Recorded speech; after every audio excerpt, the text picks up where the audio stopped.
Hello everyone and welcome to Call It Crits, where I've been messing around with some of the settings on the stream, and I just need to make sure that I can hear everybody. So if anyone in the Discord can just give me a quick hello. Hello. I even heard a bit of myself then, because someone's watching the stream. I can hear Rob, and I'm picking up Rob's audio, so I'm assuming I can pick up everyone else's as well. Which is good. Right, okay, so any of the viewers that are watching today might notice that we are slightly lighter on players today. I knew last week that Simon ALR wasn't going to be here, and we found out that Sal isn't going to be here today, Fran isn't going to be here today. But I thought, do you know what, because we've got Yarn back, we can still run, and we can still have a fun session. So, where last we left off, it was some crazy shenanigans last week, wasn't it, guys? Let's be honest. So, what music shall I have for this? Nah, that's too calm. What about this one? Ooh, I like this one. This is cool. So, where last we left off, the party had made their way back from the Feywild after saving the Fey de Santra, the sacred tree that stands in the centre of Ashenoake, Raljin's hometown. Victorious on your return, after a hefty 4-day journey for you guys, a mere 4 hours for the material plane. Tired and weary, you all took for a good night's rest, except for Grinx, who decided to hit up the bars because he didn't want to be seen by certain people. The next day, we had a surprise, a bit of an encounter between Raljin and his mother, where he had mentioned a certain drow house that he had heard whilst he was in the Feywild from certain individuals. The house Drakan. Raljin's mother, Lady Vidiana, was scared, shocked, worried, a little bit anxious by the name of this house name, thinking or having known that this house itself had perished in what was known as the drowning at the drowned caverns, when the banks broke around the area and destroyed two major drowned cities in Accalia. But having heard this name, maybe she's got it in her head that some of the House Drakan have got out. And she has had it on good authority that they have tried to assassinate her in the past. So, yeah, this person that says that they have associations with House Drakan, she believes, putting two and two together, believes could be an assassin sent by the House Drakan. So, I think she specifically tasked you to give him a note, or to say to meet her at a bookshop known as Bound to Be Good. Was that correct? To try and lure certain individuals to Bound to Be Good, yes. Yes. However, on your way to find certain individual, you were approached by a Dragonborn who owns the potion shop, the Dizzy Sphere, and he said that he had witnessed two drow individuals, a drow individual and an elf individual, that seemed suspicious, and there was a transaction of a poison dagger between them, and from what he said, talks of assassination. So this worried you even more, and it kind of affirmed a lot of the things that your mother had been telling you, Raljin. So you then sort of went on the hunt for said individual, to try and get a straight answer. You had chased said individual, Grinx, I'll say, to the Hollow Tree Inn, where you knew he was staying, and you disrupted a local crab merchant, who lost all of his crabs after Aylar picked him up, thinking he was Grinx with a hat of disguise on, and he said, "My crabbages," and only people that know or watch Avatar will get that. And I think there's a few of those. Yes, possibly. And yes, and you had gone up to his room, threw his piss pot all over the floor to try and find out if he was invisible or not, and he wasn't. And then you kind of called out the window, I believe. You shouted, "Who are you?" didn't you? And the response back from the response of a voice from across the way in a direction that you may or may not yet have determined. You just hear. It was through message. So Oh yes, that was it. It was through message. I do apologise. So through message, it was, "Who are you?" And then you responded with, "Just a guy who wants to get back to the circus." And that is where we kind of jump in. So I want some better music than that. So we're gonna jump in to you guys. You're still there. In fact, no, we're not. We're gonna jump in to Jan because you've had a serious lack of screen time recently, and obviously not your fault. You've not been here. So what we're gonna do is we're gonna rewind just a few hours because Jan will have got up early this day and made his way to the breakfast table, had some breakfast, and then because what Jan likes to do, I'm assuming he likes to do his reading and his research, and even though he's done a lot of research here at this library in the past, he probably would have headed to the library or a bookstore or something to do some reading. So what we'll do is we'll pick up with you, Jan, and your with you being, we'll see you at the library. Is that all right? Would you say that's a fair assumption? Yeah, that's a fair assumption. Yeah. Okay, so Jan at the library. You sat reading some books, and you've been doing some research on your own independent research. And give me 2 consecutive intelligence rolls for me. 1 second.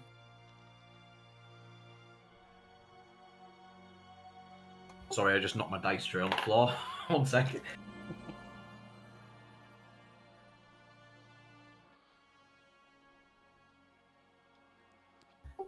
18 and 11. 18 and 11. Okay.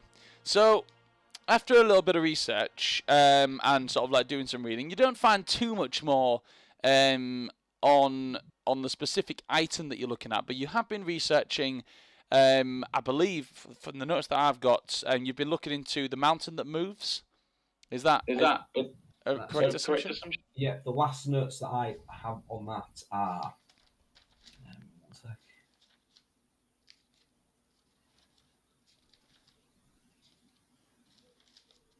Emerald Peaks.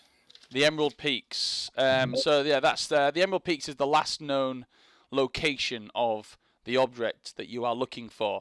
And one thing that was actually mentioned, in fact, give me, because you weren't here, but obviously Jan was, and something was said that Jan probably would have picked up on. In fact, I'll say it because it's not fair for you to have to do history. You will have noted this. Nimtaleen, who was the Eladrin fighter that was part of Felnor, he mentioned that a lot of the Feywild mirrors the material plane, and you'll find that a lot of the natural features are exactly the same, except for obviously some might be more overgrown. But things such as ground level, mountains, and the like, all those things are pretty much the same. However, he did mention that on his last visit to the material plane, he noticed that a lot of the mountain ranges are different, which is strange. He says that they call them the tenders of the garden, and he believes them to be agents of Melora, who are giant walking mountains that walk from range to range, taking care of the lands every 1,000 or so years, and then just resting within mountain ranges. Would that occur in both planes? It only occurs in the material plane, which is why he said that it's the only difference. Like, for example, when they say the mountain ranges are different between the Feywild and the material plane, it's because the mountain ranges in the material plane literally get up and walk around. Right. So, and he said, it kind of gives you the idea that, the item that you're looking for seems to have moved from mountain range to mountain range, which might give you a clue to things. Can I roll an investigation into that to see if I can decipher? Firstly, how that would happen? Is it? Do I have any knowledge on is this a literal walking mountain, or is that a metaphor for something? Give me. Well, it depends on how you want to go with this. You can use book smarts, which is intelligence, history, or you can use your religious knowledge to see if you know anything about it. So you can use religion, or you can use investigation if you're going to spend a few hours trawling through different books, but it'll take more time. While I'm in the library, I've been for the being investigation if there's some resources on hand. Okay. My memory. Okay. So give me an investigation check, and then I'd like you to state specifically what subjects, and you can choose up to 3 different ones. Actually, no. I'll find out what your role is first, and I'll tell you how many different subjects you can do. So what's your role? 21. Oh, right. Okay. So 3. You can look at 3 different categories. What you want. So you can choose like religion, you can choose location and geography, you can choose to try and look into the object itself and other magical items that may have moved around in this way. You can choose. It's up to you. What would you like to specifically look at? Okay, so the first one would probably fall under geography. It's a collection of any maps of that region that I can find, from the oldest ones through to the newest ones. Okay.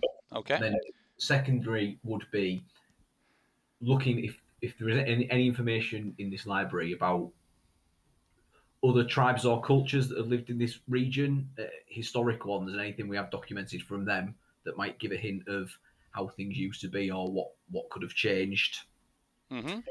And then thirdly, if I can find some information about the weather in this area to see if there's anything there that would hint at anything. Okay, so geography, and you're looking at how the land has changed in certain senses. So when you did your research before, and you looked at it was the goblins' research, wasn't it, that you were looking at, and you were trying to decipher it. It was talking about where it was, and I believe you got in my mind's eye. The beauty is the key. The beauty is the key, yeah. So, so you got that. So you know that much information. Looking at the geography of the area, you notice something strange, and you have to go back around about 700 years, and you notice something different between the Emerald Peaks, I believe they're called, and the Knockabacka Mountains. The Emerald Peaks, sorry, the Knockabacka Mountains, there's nothing strange per se. Mountains get bigger over time. You have tectonic activity, which causes mountain ranges to grow and things. But you know that this takes time. It takes millennia rather than centuries. But the one thing you do find strange is that tectonic activity doesn't generally make mountains disappear. And that's what you kind of seen. Either the cartographer's wrong, or there's something very strange going on. So what you do is, with the 21, you can actually have a look, and I'll link this into your tribe's knowledge as well. You also have a look at some other maps drawn by what would be like the local tribes as well, and other cartographers, and they say the same thing. Emerald Peaks is smaller, and there is an area of the Knockabacka Mountains that is larger. Okay. Going on to your next point, the tribes. There are recorded instances of a mountain walking. So in a lot of the text and stuff that you're reading up, they call it the Gigantaroka, and it basically means large walking mountain.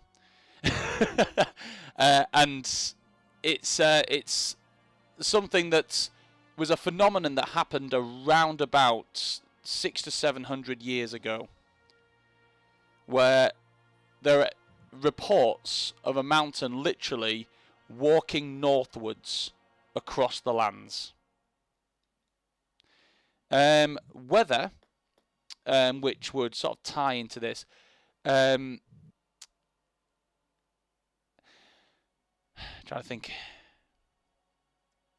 Around about the same time as the walking mountain, the Gigantaroka, was happening, there was sort of like crazy instances of like weather phenomenon, thunderstorms, earthquakes, and just a lot of unpleasant stuff, really. However, the really strange thing is, after the storms, there was a flourish of flora and fauna in those areas. They grew back in plentiful and much more vibrancy than before. And this is kind of where you notice that sort of like the local legend, that's recorded in some of the religious readings that you may have done. They call them the tenders of the garden, because where they walk, the garden blooms. And the garden being Accalia, but that's not what the tribes call them. They call it Melora's garden. Excellent. So I can see on my little map that this is in the Esmond region, isn't it? Esmond, as I pronounce that right? Yes. So it's a little bit just on top of that, isn't it, on the map? So if I go to my maps as well, so I haven't got a reference. So, because my maps have slightly updated a bit. Are you looking at the colour map? Picture on stream. There's what, sorry? Show us a picture on stream. Alright, I'll try and see if I can get the picture on stream. Hang on. Because I did some updating, didn't I? So let's add an image. And I'll go with world map. And we'll browse this. Let me find it. Excuse me, people that might be watching, but I'm just going to pull this up real quick. I just put the stream on, Phil, and you look very focused right now. Do I? I am very focused indeed. Hey, look, something shiny. Ooh, I've also got my new ring light, which is giving me a good it's capturing my good side, hopefully. Right, where's my world map? World map. Where is it? That's not fair. It's not there. Documents.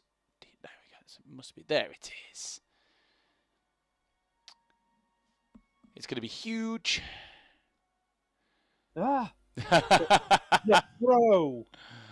The throw. So if hang on one second, if I do this and I transform it and I make it fit to screen, there we go, much better. And then I can zoom in on where we actually are, hopefully.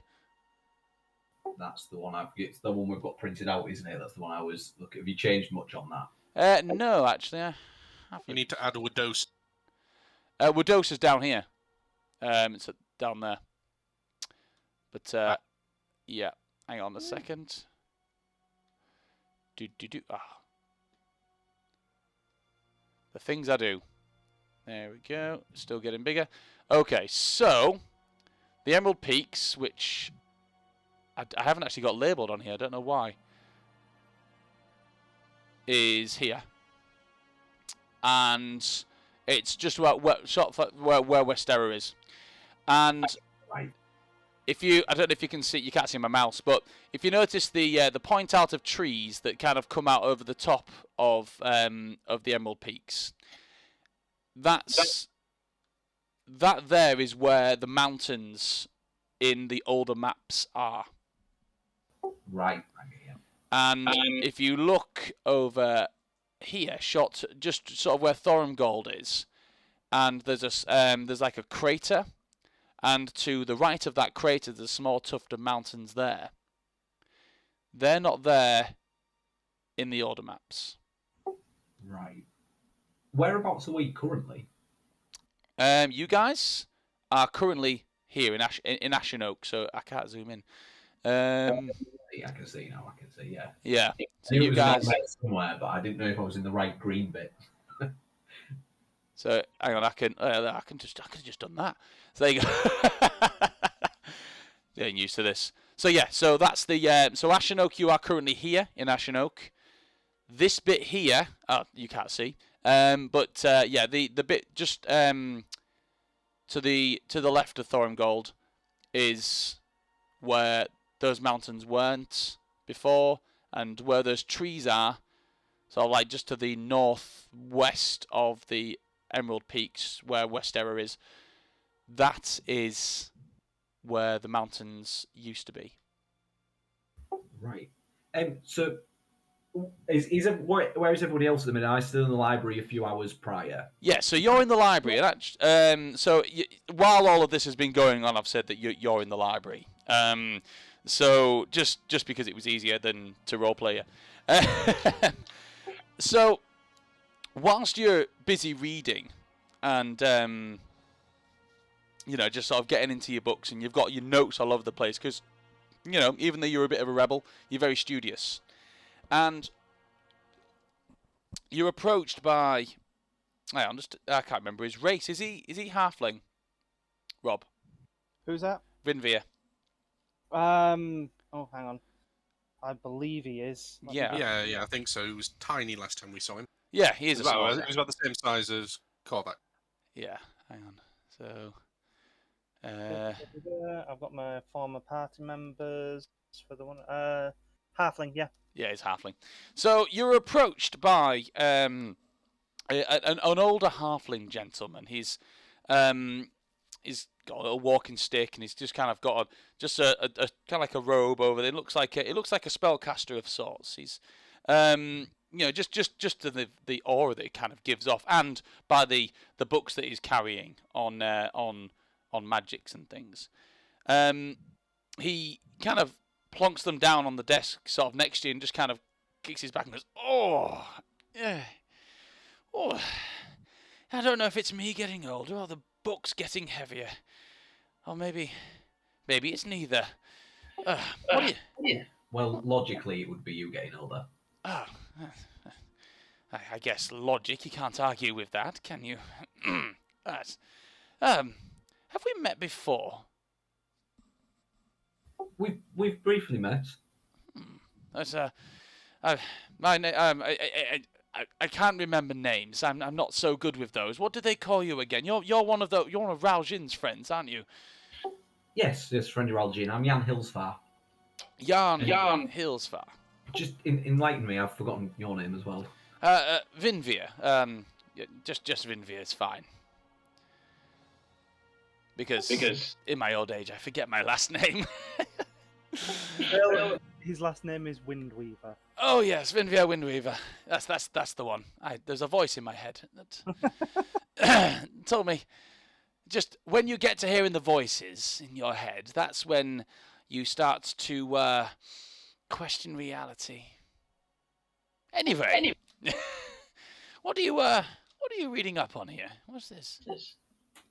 Just looking at some of the geography of this region over the past millennium or so. Things seem to have moved around in ways that I wouldn't have expected them to move around. At first, I thought maybe the cartography was wrong, but it's showing from multiple sources. Do you know anything about this? Yes, I do. In fact, this is the tribes people call them the Gigantaroka, I believe. The Walking Mountains. But I mean, it's a phenomena that I hope to see before I die. Of course, There's been recorded instances of mountains getting up and walking all over the continents from range to range, and no one really knows where it began. No one knows if it ever began, or it has always been. I put that down to folklore when I read it. It doesn't just they literally walk. Myself, I've done some extensive research into this actually in my younger days, and I actually went as part of a team to explore what we call the footprints of the mountain, which actually show to a degree of there's a degree of error. You've got to take into account that these things happened or are supposedly happened, although I'm a big believer in it. Supposedly happened thousands of, or maybe 1,000 years ago, maybe. So as we've done digs on these sites, some villages have live in them, and some have become beautiful, picturesque water features and lakes across the continent. But it's certainly got a lot of evidence to say that it happens. But why would you be what is your purpose for looking into this? Are you looking into trying to follow the footprints yourself? Yeah, well, I fell onto the subject from some studying from my university days, but there's something that's piqued my interest. I would certainly be interested in seeing this. What did you learn on your travels? Well, we certainly learned that whatever it was, if it was a walking mountain, it has a rather large gait, a rather large stride, and one of the things that the tribes would write about is that it creates like beautiful meadows and blooming fauna in its wake, and it doesn't cause destruction. That's one thing I would think that if there was a giant walking mountain that was going from place to place, that it would just cause just unearthly destruction. But this one doesn't seem to. It seems to create a magical bloom, as it were. It looked from the maps that I was investigating. It looked like this happened around 600-700 years ago. Is there anybody around here that's that old? In this particular area, the only person that I know that could be around about that old. No, I can't say. No. Forget what I said. No, it's okay. Can I try and persuade him to give me that nugget of information? Yeah. Roll persuasion. How are you going to try and persuade him?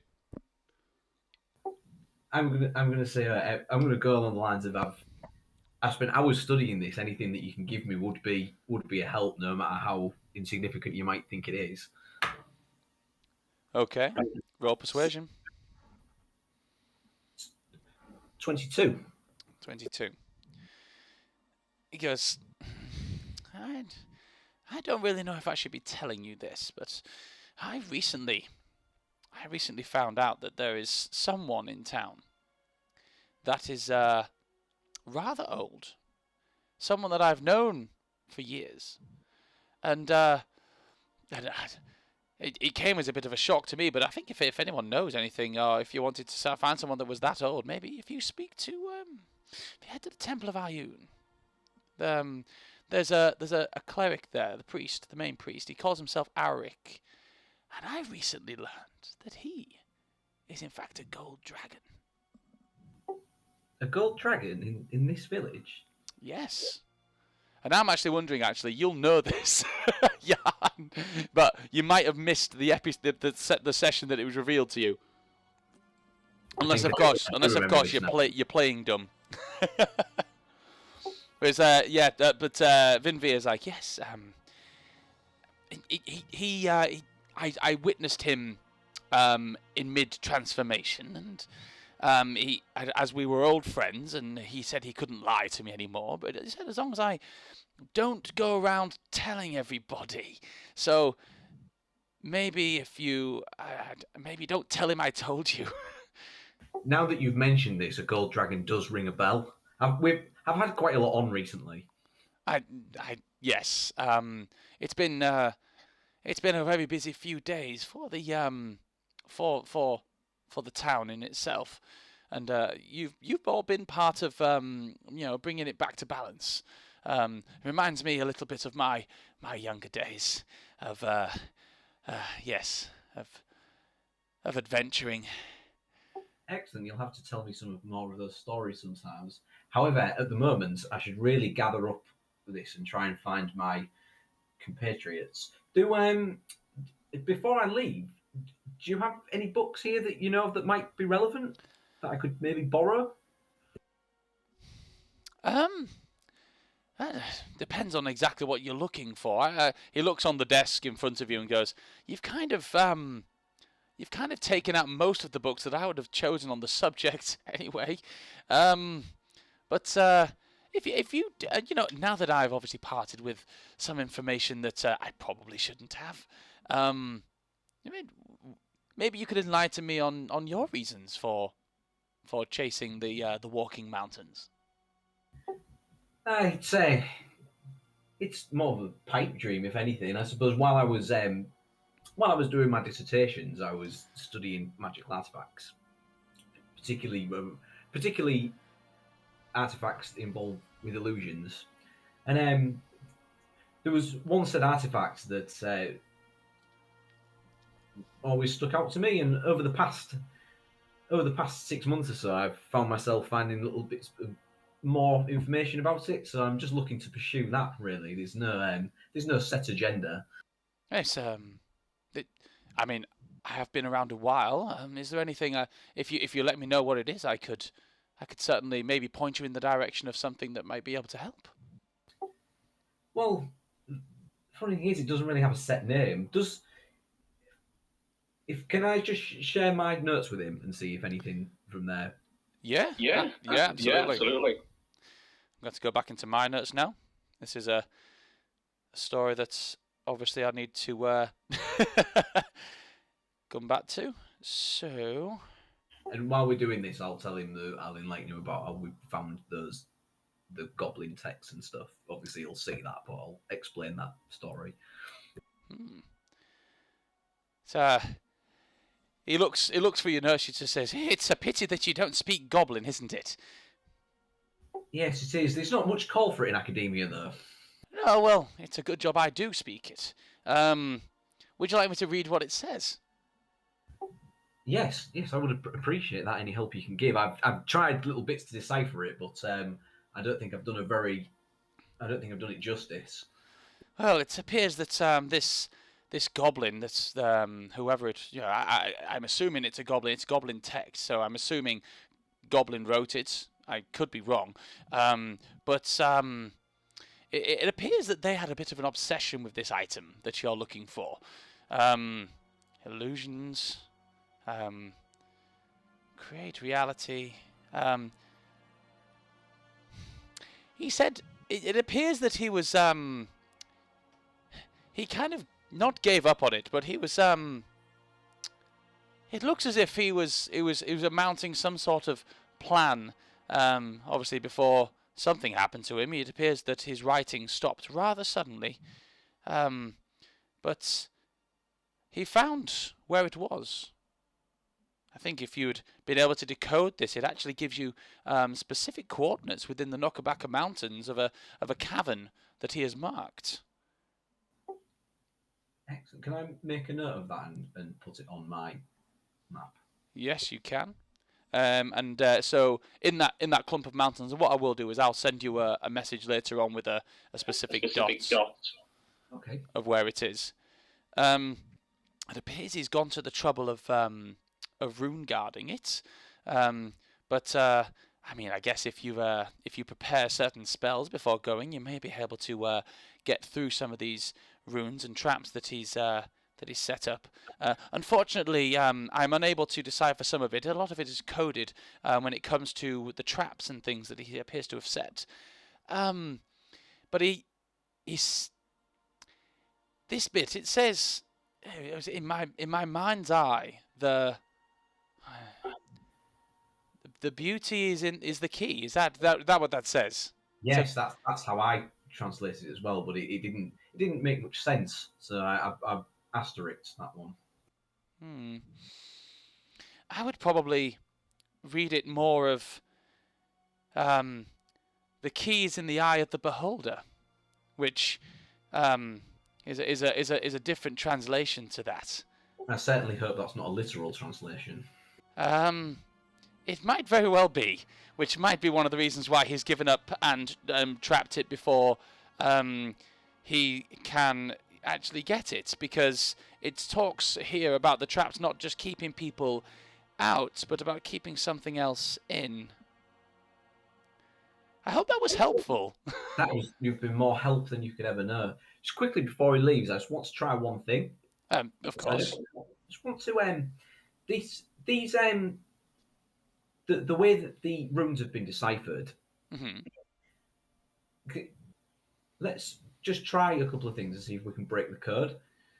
So very quickly, Phil, I just want to try like very basic stuff, like if it's a Caesar cipher where the letters have just been moved into a different order or something like that. Something that I'd be able to work out off a few characters. Can I roll an investigation for that and just? I'll allow it. Yes. 1. 1. Yeah. No. and with a 1, you get so lost in it, you just like it blags your mind. This is very advanced encryption. I do have something that might be able to help you. He goes into his there's on top of the books that he'd piled upon the desk as he came. His satchel's on there, and he opens up the satchel and he pulls out a book that is impossibly big to fit in the satchel. He kind of pulls it out, and the satchel kind of flattens as he pulls out this impossibly large book, which almost looks as big as he is. He places it on the ground as if there's no weight to the book as well, which is strange, considering he was struggling to carry the pile of books that he had, and this big book that he's brought out, this tome with several like leather flaps that go over, which are magically locked. It looks impossibly heavy, but he carries it like it's nothing. He places it down the floor, and it just lays down, no thud or anything. He gets out a wand and waves it over each of the locks, and they all click open and fold open, and then the book just opens up by itself. You watch, actually, as the pages flick through, and you see each page is inscribed with magical runes and spells and scroll and other things, which are just all over this very old, very well used magic book, magic tome. He goes through and he says, "This is the one," and he waves, kind of brings his wand up the seam of the page, and like a scalpel, it kind of cuts the page out of the book.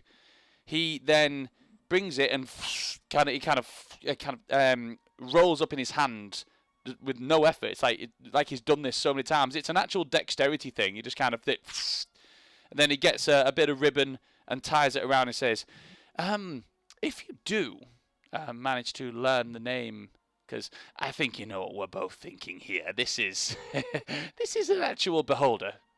Yes. If you do manage to learn the name of this creature, you could locate it with this." And he hands you a locate creature spell scroll. You could scroll that down into your magic book, and you'll have that forever, and you can use that and see if you can use that on your endeavours. Excellent. Mental note to transcribe that, Phil. Yes. We'll work that out during the break bit. Yes. So, if there's nothing else, and he kind of closes up his book, and he kind of waves his wand across it, and he just it closes, and all the locks kind of lock up on it, and he kind of picks it up with no effort, opens the bag, and just pushes it in, and then the bag just lays flat again, like there's nothing in it. So I want to have a look at him. I want to look at him with like a half smile and a little bit of like skepticism, and just ask him, is there a particular interest that you have in this beholder? Not particularly. I've personally, learned to stay away from such aberrations, unless, of course, there is some sort of mortal danger involved. But those days are behind me. To be honest, if this goblin has learned a way to lock it up, personally, I would lock it and leave it there. But some people, and he kind of looks at you with a little bit of a just under his eyebrows, his quite bushy eyebrows. He goes, some people like to answer the call to adventure, and I think you're probably one of them. So just don't get yourself killed, and maybe we'll see each other again. I hope so. You've certainly done me a big favour today. Hopefully, at some point in the future, I'll be able to return the favour. Oh, I'm sure that you will. And if you do get to witness a walking mountain, then you be sure to tell me about it. I want to witness this. I'll make sure that you're aware. Thank you. Right, I don't know why I'm carrying these things, and he gets his wand and he kind of waves it in a circular motion on the floor, and you see kind of like a transparent disc kind of appear on the floor, and he starts putting the books onto the disc. He taps it and goes, "Now come on," and he walks, and the books kind of float behind him. Delightful. So with that, I want to gather all my things up and very excitedly go and try and find the rest of my party. Okay, right. Okay, so with that, obviously we've got no Ayla tonight, and we've got no Sal. So I've spoken to Fran, and Sal is lost in the lumberyard. Just they don't know where they are. So we're gonna go back, and what we'll do is, we'll go back to you guys. So you've just heard this message. So everything's just been going on, and you've heard this message, Raljin, in your ear, saying, "I'm just a guy that wants to get back to the circus." Okay. What do you do? Okay. So, I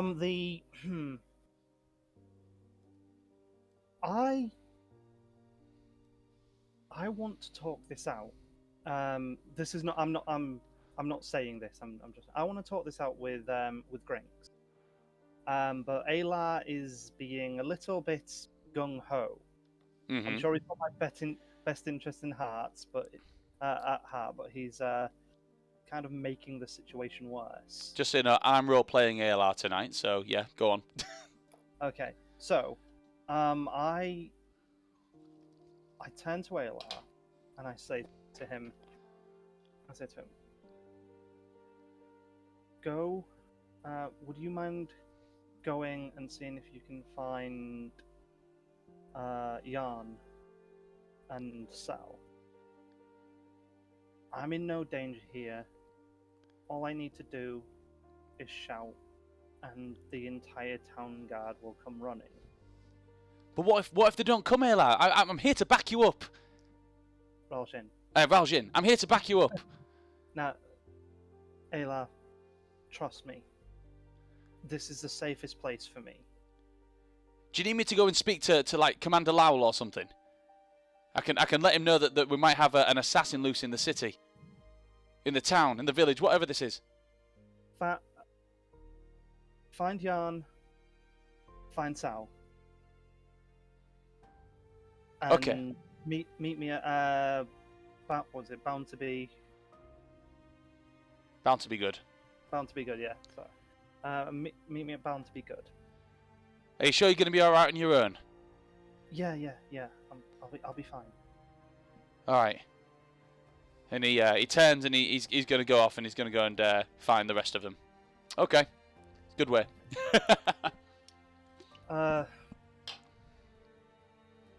Grinx. Yeah. Grinx. That was Lynx. Oh yeah, Lynx. Sorry, I do apologise. Yeah. Grinx, it's just me now. Ayla's gone. I'm guessing you could see us. I just walked into the room. I just want to talk. You look out the window and you see Ayla running across, like almost stepping on a crab, and goes, "Oh, sorry," and he runs off. Cabbages. My crabbages.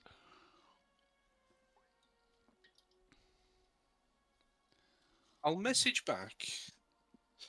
I'll find some neutral ground. This is a little too townsfolk with pitchforks for my liking. Well, I'm probably going to have to do some kind of deception roll here, aren't I?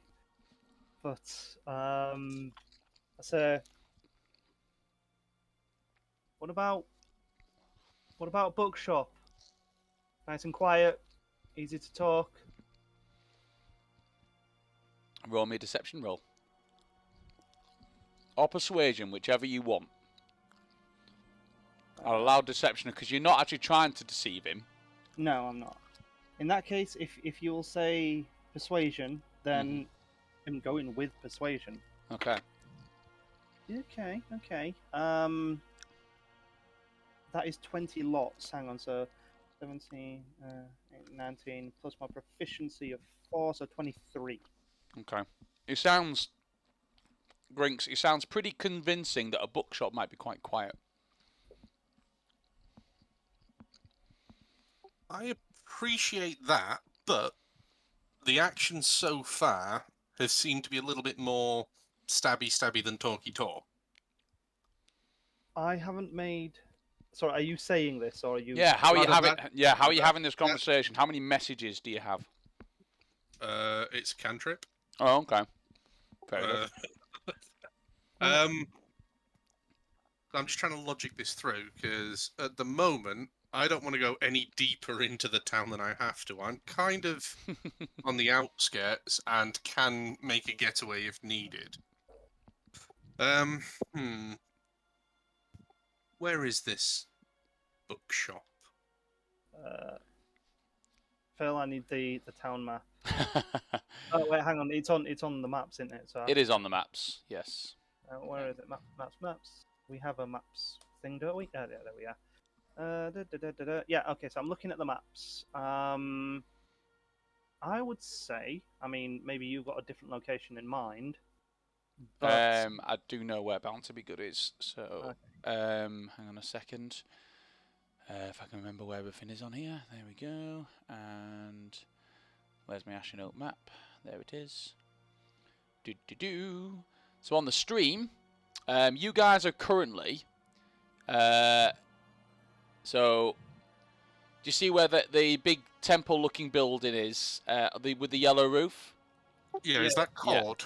That's the Temple of Cord. The cyan-coloured roof building underneath it is the tavern that you are at. Okay. The bookshop is. I can't zoom in on it, but I can kind of put it.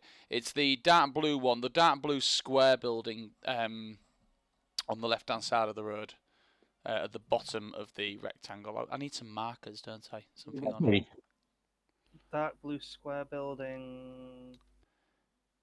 If I Oh right, yeah. can put in.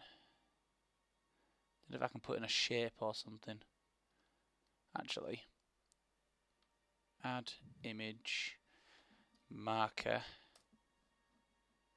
Browse. And I might be able. Oh, tokens. There we go. And I'll get a. I'll use a green token. So there's my green. Can you see the green token? Yes. So that building there. Yeah. And is the Temple of Ayun the temple-looking building to the left of that on the screen? That is the Temple of Ayun. So yes, the Yeah. one where the green marker is now. And this is the Temple of Cord. Yeah. Okay. So I'll just turn those off. So yeah, that's where that is.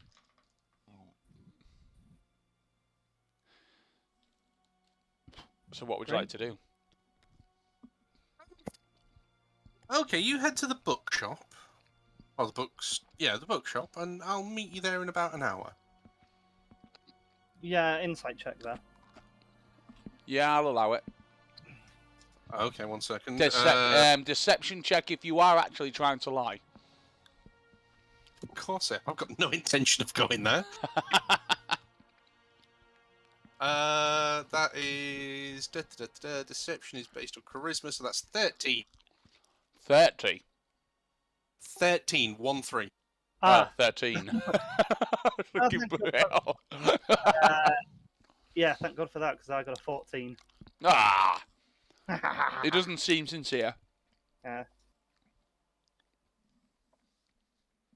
Look, I don't know what this is about, Grinx, but we need to talk, and I promise you, I mean you no harm. Now, that is not a deception. Persuasion. Well, to be honest, it's roleplay, so you can take it how you like. Yeah. I need a bit of time to get my ducks in a row, Raljin. I've not offered you any ham. Well, I'm going to scout the place out first. So if you're going to go there, so this will have to be over 2 messages, I'm fully aware, Phil. I'll if it looks safe, I'll be there. Right, if the... okay. If the bookshop's no good for you, why don't we start by the river? Water's bad. It's going to be a really emphatic no. Okay.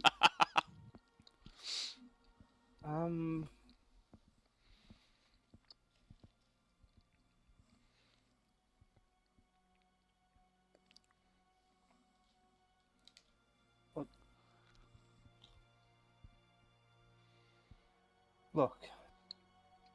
This,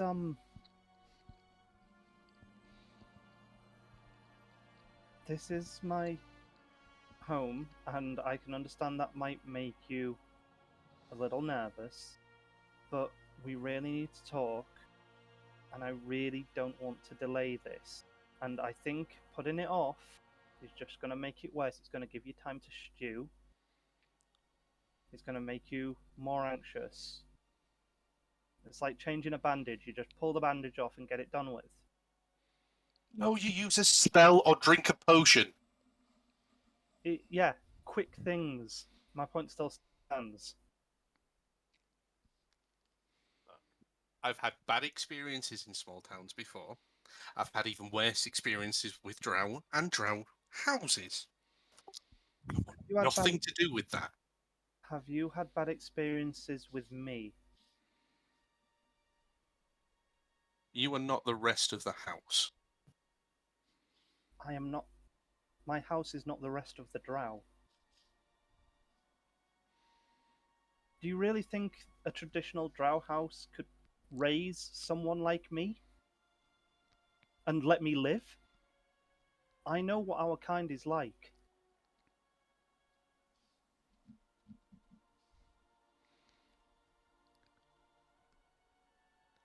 This is going to be really sad. No, you don't, kid. You've got no idea. I know that a half-breed wouldn't have been allowed to live, or at least would be, or at best would be a slave. Slave, you'd have been killed on sight. Exactly. Does my being here talking to you seem like the action of a traditional drow house?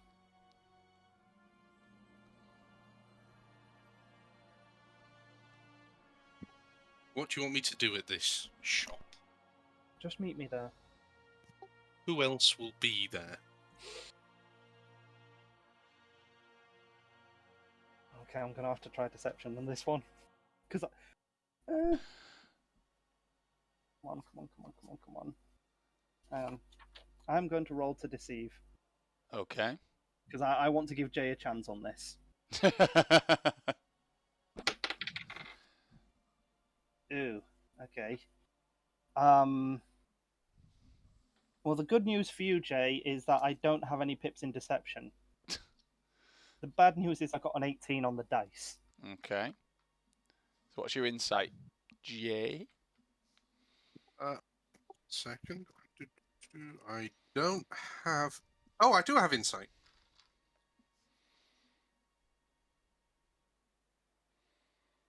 It's 12 on dice, so 15 plus wisdom, 16. 16. Okay. I It's don't know, hard there to might- read. Yeah, I don't know, maybe a couple of other patrons there.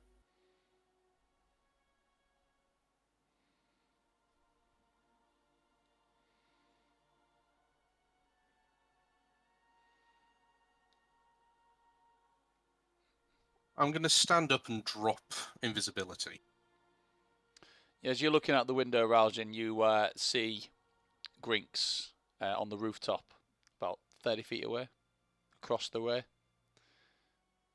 The commotion in the street below has subsided, and you can it's kind of quiet, and you can just sort of see him stood there.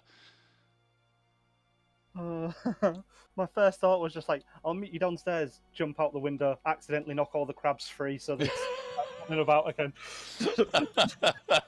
But no, we're not doing that. I just kind of point at him, then point at the street, and be like, and then I'll raise my hand, like my hand spread sort of, my forefingers and my thumb are spread out wide like 5 minutes. I'm going to knock. I am I'm choosing to trust him, and I Okay. make all my way downstairs to the street. Okay, so you walk away from the window and you head downstairs. Won't take you very long, probably about a minute to get down. Grinx, are you doing the same? I'm going to acrobatics tumble off the back of the building. So that'll be 18, 19, 20, 21, 22. Okay, 22. You managed to land without hurting yourself.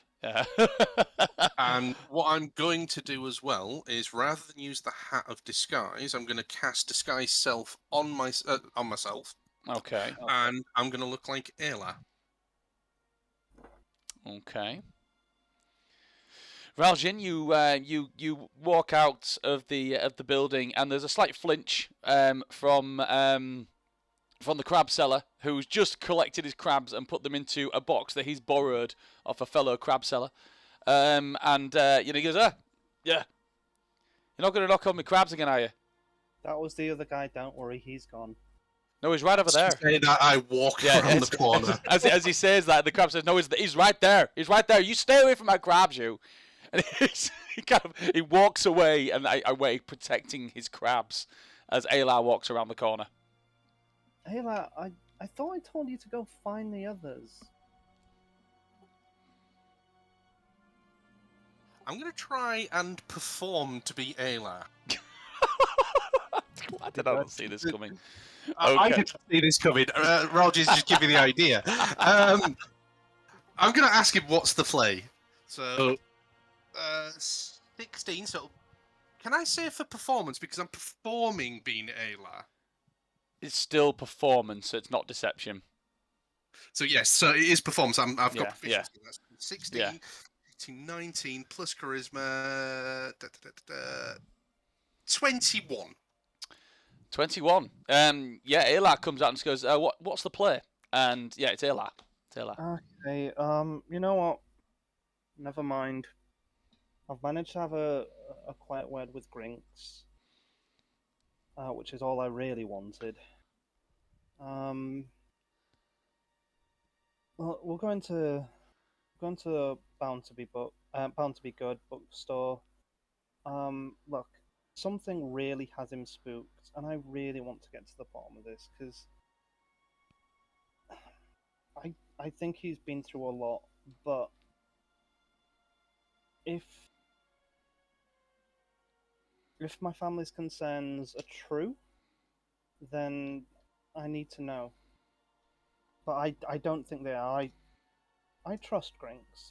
He's we've only known him a few days, but he's helped us a lot.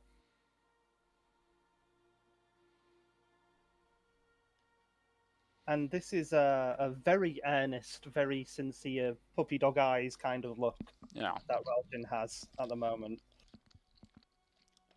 How does Ayla respond to Grinx? Oh, yeah. So what's at the shop? It's just... Hang on. Sorry, remind me, Phil. This is out of character. Uh-huh.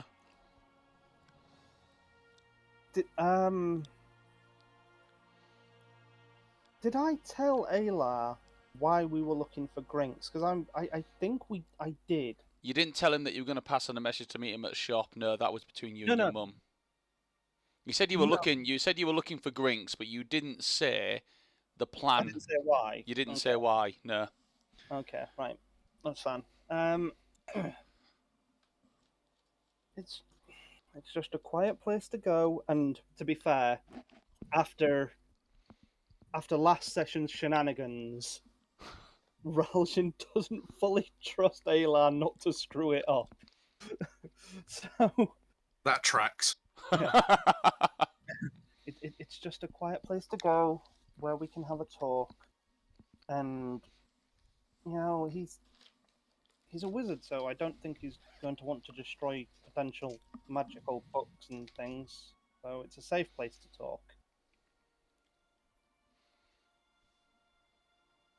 I'm going to look at Raljin. I'm going to drop the act and just say, let's get a move on then. His voice completely changes. I stare for a moment and go, by the gods, that was good. I'm going to give a full circus bow and just say, Grinx Astari at your service. Okay. As we walk along towards the shop, Mhm. I just say, "Look, I'm sorry to freak you out. I really do just want to talk, but Ayla was being... Well, he was being Ayla about the whole thing. Overzealous? A tree-hugging buffoon? Yeah. Yeah. But you... Okay. Before we get there, and I do want to lay this bare, because I don't want to ambush him too badly. Mhm. So, the reason I was looking for you is I mentioned to my mum the house that you and Sal were talking about, and it really spooked her. Not surprising. The Drakans are assholes. And she was worried because she thought they were all gone.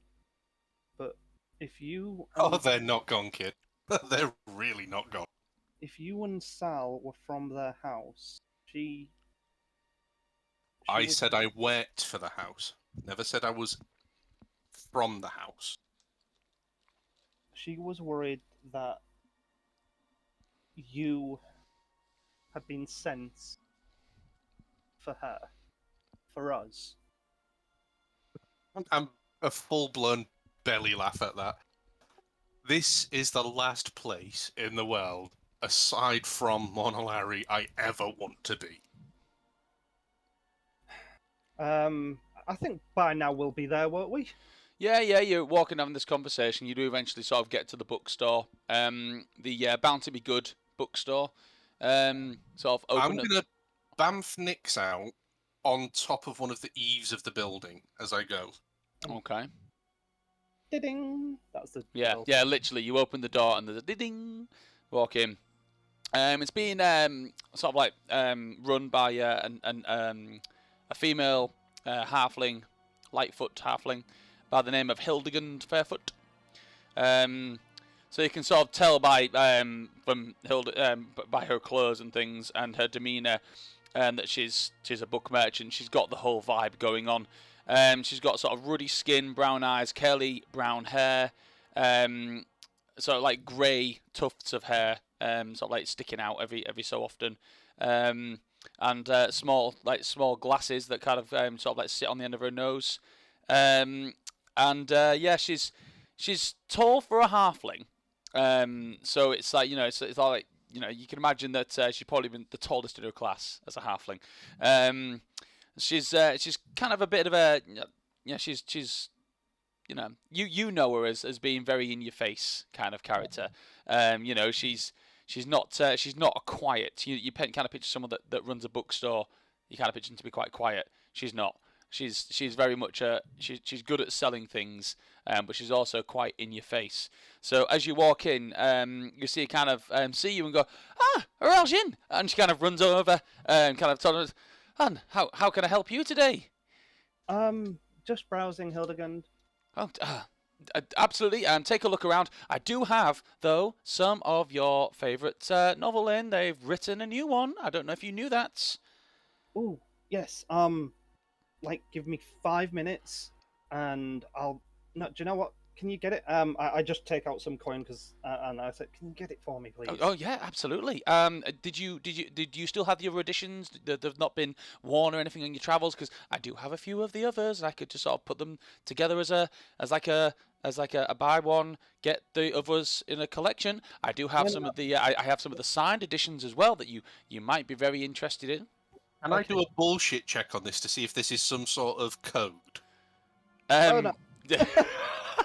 I mean, you look at this interaction, and it doesn't appear to be coded. You're fine. She is literally just a merchant who's trying to sell him something. I say, my regular order when it comes to books: 2 of the copy, 1 for at home, 1 for the travel, hardback for home, signed, paperback for travel. Absolutely, I will get those for you, and feel free. And who's you? Sorry, Hildegund Fairfoot. If there's anything you need, and she looks at you dead in the eye, like from where she is, that the low point. She says, "Is anything you need? You come to me. I will get it for you. I've got books on everything." She notices your She notices. Actually, you still here, La? Yeah. Yeah. She kind of looks and says, You said you dropped your disguise. No, I dropped the act. "Yeah." Dropped the Oh. act, not the disguise. Oh, I Says- misunderstood. Yeah. Sorry. So it's says, "Is anything you need? You let me know, and I will get it for you." I'm Yeah. magic. I don't put much stock in reading fiction. You magic. You look more like a fighter to me. But I guess I'm just gonna smirk and just say, I "Looks can be deceptive." she says And I'm gonna she wink says to you Raljin. can't just judge a book by its cover, which you can't do with most of these in here. And pick anything that you want, and bring it to me. I will do you a fair price on anything that you want. Okay. You gotta say okay. This is a transaction. This is a conversation between me and you, customer. Well, to I'm a bit brassic at the moment, but if you've got anything that I like, I would definitely earmark it for when I do get some more coin. Well, you should definitely come back when you've got some coin then, absolutely. Raljin, feel free to, if you want, you can sit in the sitting area and check out some of the other books. There's no one else in the shop at the moment. We're quite quiet at the moment. So yeah, feel free to browse around. Take your time. And, the quiet area is free if you want it. And she sees there's a ding ding ding. Someone else walks in, and it's just like one of the fishermen that's just made his way down here. He kind of comes in, not selling crabs, and she just kind of looks and she goes, "Hello there," and she kind of tods over to the next customer. Okay, you guys heading to the quiet area? Yeah. Okay. So it's quite a nice little area. There's a little coffee table with some flowers on it. There's some nice comfy chairs. Room from the main store, or is it just It's separated by a curtain. So there's because there are nice drapes that kind of come across in between 2 bookshelves. And they're actually open, sort of like held open. So it's just like a nice, quiet little, kind of like a snug. So it's like a rug and a coffee table, and just like some flowers on there. And it just looks like a nice little cozy little snug. And there's some other books on there which some people have brought in to read, and they maybe put on there as recommendations that someone else could come in and read. It's a nice little corner. I legit want to go to this bookshop. Oh, Like, 100%. This sounds amazing. But yeah, so yeah, you walk in there, and yeah, it's a quiet and private space to speak, if you like. Does this place do coffee? I've not had coffee in about 30 years, apparently. Yeah, apparently so. I mean, she's a bit extortionate, but yeah, I can get you a coffee. Oh, good. Is there like a little table that I can kind of scoot under? As in, There's more like sofas. It's more like not sofas, armchairs. In here, there's 4 armchairs, and there's some little poofs as well that you can either sit on or put your feet on. Oh, I'll be lounging. Okay. Right, and what we'll do actually, because I've just noticed the time, we'll say that you guys get into this little snug area, and you sit down to lounge, and we'll go to break, and we'll come back and we'll continue this in a moment. Just to let you know, Jan, at this point in the timeline, Ayla will have come into the library looking for you, saying that Raljin's looking for us and we need to sort of gather together. Okay. But to be honest, he doesn't know where Raljin is at this moment, so so it's gonna be fun looking for him. Splitting the party. At least you're all together in a town, I guess. Right. Anyway, we'll go to break there, and we'll come back and we'll see what happens next. All right. Yeah. See you all soon.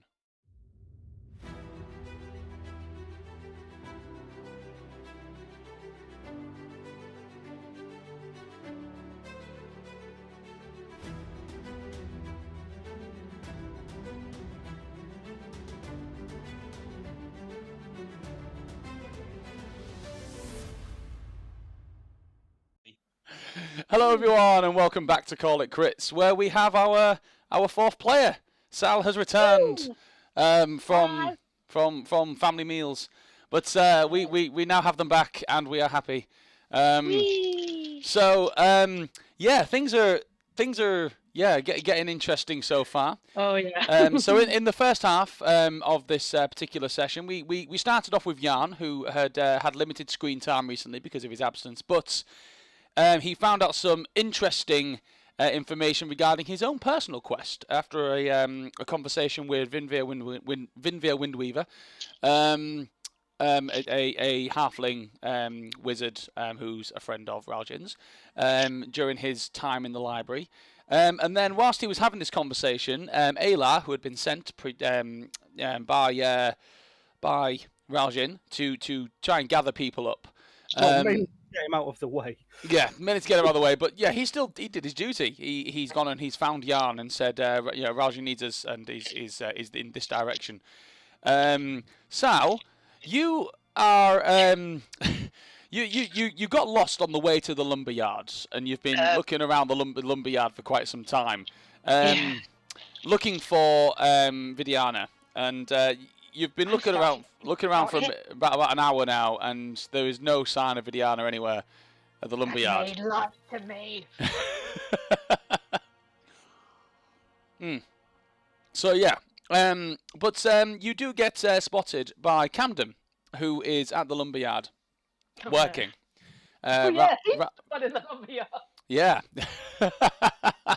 So he's there working, and he just sees you walking around, and he just is like looking in between, like all the woods are maze. It is a little bit stacked up, and he just sees you and he's like, are you looking for someone? Oh, yes, you're the matriarch's main servant. Yes. I'm sorry. I have a message for your queen. You. Oh right, okay. I think I know what's going on here. So Vidiana's not my matriarch, nor am I her servant. We are man and wife. Okay, yeah, sure. Wait, what? It may be slightly different how things sort of function in Drow society. But here on the surface, you can just call us man and wife. Oh, right. Okay. So, you are her man. Yeah, husband. Oh, husband. Okay. Yeah, Yes. he kind of takes he kind of puts down an axe on the table and kind of picks up a rag and starts sort of cleaning his hands, dusting his hands off from the sawdust, and kind of places it down. Did you had a message for Vidiana? I'm afraid she's not been here. Oh. Do you know where she is? I'm afraid I don't. I know that she's going to be heading back to Neloon later today, but and obviously we've got I'm going to be seeing her later on, but she usually takes care of other affairs, usually before that, meetings and things. Where is this Neloon? Neloon, is that not where you're from? I'm sorry, I didn't. I may not have been paying too much attention. Oh, that's fine. That's fine. No, not where I'm from. But is it close to here? Is it part of the town?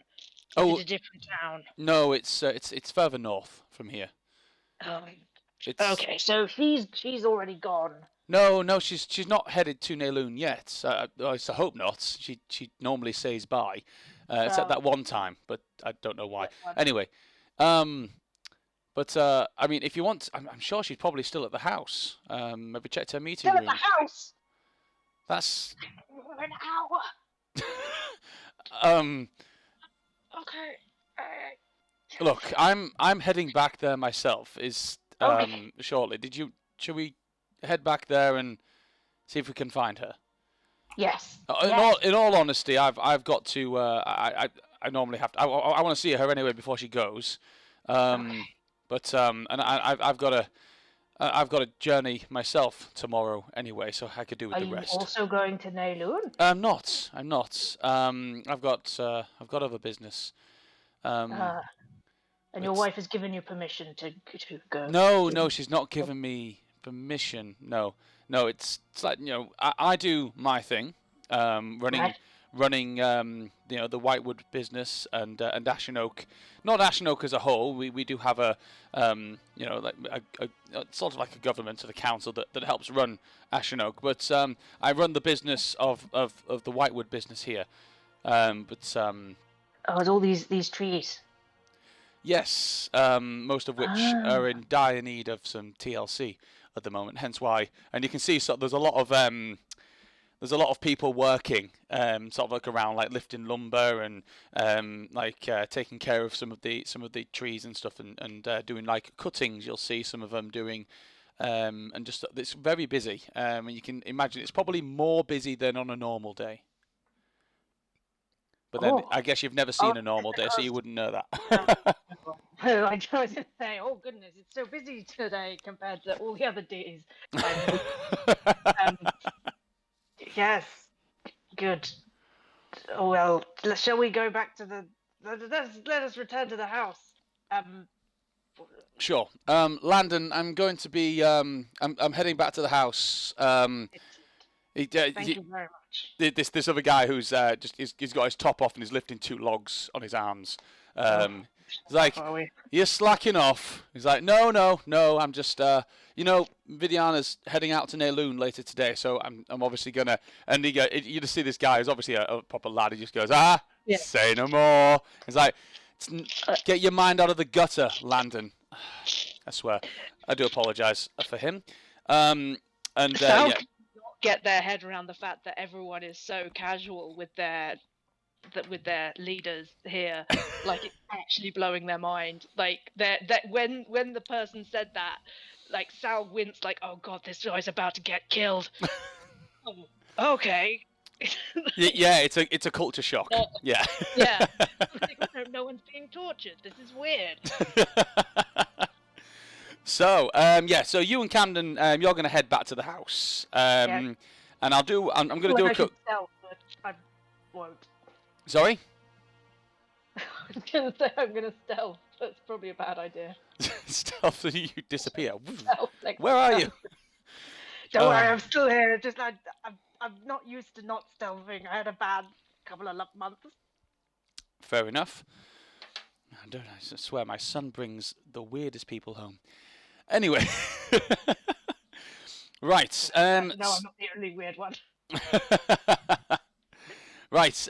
We'll say after a brief period, you do get back to the house, and Camden and you enter the house, and Camden just sort of he immediately kind of walks over to the what would be Vidiana's meeting room, the room where Vidiana and Raljin had gone in before to have their secret conversation.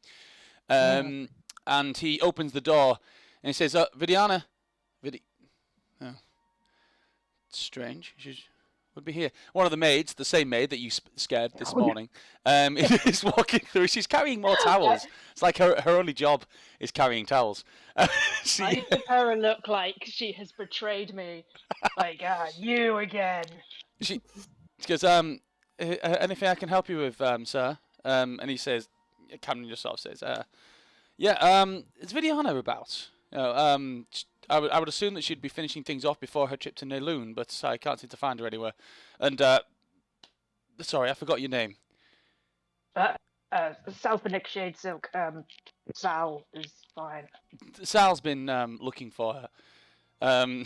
She kind of just goes, yes, I mentioned that her ladyship had left earlier on, maybe about an hour or so ago now. And I just specifically said that she had to go into town for business. Camden just says, strange, she doesn't normally have to head into town before leaving. Did she say where she was going? And the maid just says, she was accompanied by it was Zach from the is it the potion store, the one that runs the Dizzy Sphere. She said potion store. She said that he said he had a message for her, and she said she kind of left just after that. And Camden just going to say, very well. There's your answer, Sal. She's obviously gone, headed to the potion store. Maybe picking up some things for the journey. I suspect. Although normally she sends people out for those things, so I'm not entirely sure why. Did they mention anything? And the maid just said, no, just that's just what I saw, sir. Okay. I mean, if you want to just let her know that I'm looking for her as well, and tell her not to leave town without saying goodbye, that'd be great if that's where you're heading, Sal. Sal? I kept my sound cut out for a second. Oh, okay. Did you hear that? I didn't hear the last tiny bit. Oh, right, okay. So he just says, if you just let her know that not to leave town, if you head over to the potion store, let her know not to leave town before I've had a chance to, say goodbye to her. That'd be great if that's what you're. Okay, yes, I shall do that. Okay. Do I need to use any special code? No. To her? No. She can hear. You might not be able to. Yeah. I assumed she could hear. Oh, okay. Why? Yes. Some people assume that Vidyarda can't hear because she speaks in sign language. It was a. Yes, special code. Well, yes, there is a special code, I guess, to sign language. It's more of a learning curve. I've kind of got most of it down to a T, but there are some things that she trips me up on, I have to say. So it's because the sign language that she speaks in is fluidly Drow, and it's not one that I was particularly familiar with prior. So, Okay. So it's it's hard enough trying to speak Drow, or and then it's hard enough trying to also speak Drow then in sign language and then translating that in your head to common. It's Overcommon. Yeah, over common. Yes. Yeah. So anyway, I'm actually gonna go have a bath because I'm filthy, and if you could let her know that I'm looking for her and I don't want her to leave town before she's. I will definitely do that. Thank you. I appreciate it, Sal. Thank you. That I have been to before. Yes, yes. Let's go to the potion store. It's if you get lost, the dizzy sphere. If you just head on out straight up the roads. To be honest, if you just keep walking, you can't miss it. It's a rather. I can't miss it. Yeah, you can't miss it. Okay. Right. So Sal has started. Some cogs in Sal's mind have started to turn because they have been to this potion store, and now they're wondering why the owner of that potion store has gone to see the matriarch, who was already suspicious of Grinx. You're starting to put two and two together. And get 12. Yeah. So right. So we'll head back to Raljin and Grinx at the bookstore. We'll say that you, Yarn, you're on your way to the Hollow Tree Inn, which is where the last place that Ayla knew that that Raljin was.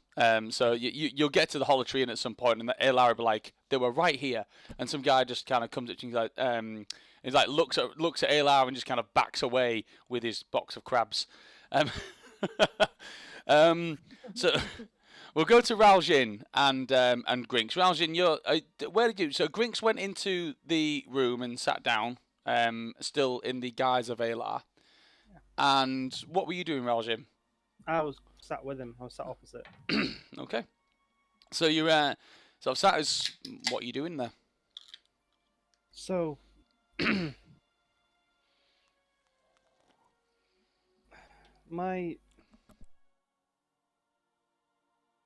I don't know what's got you so spooked, Grinx, but I can guess that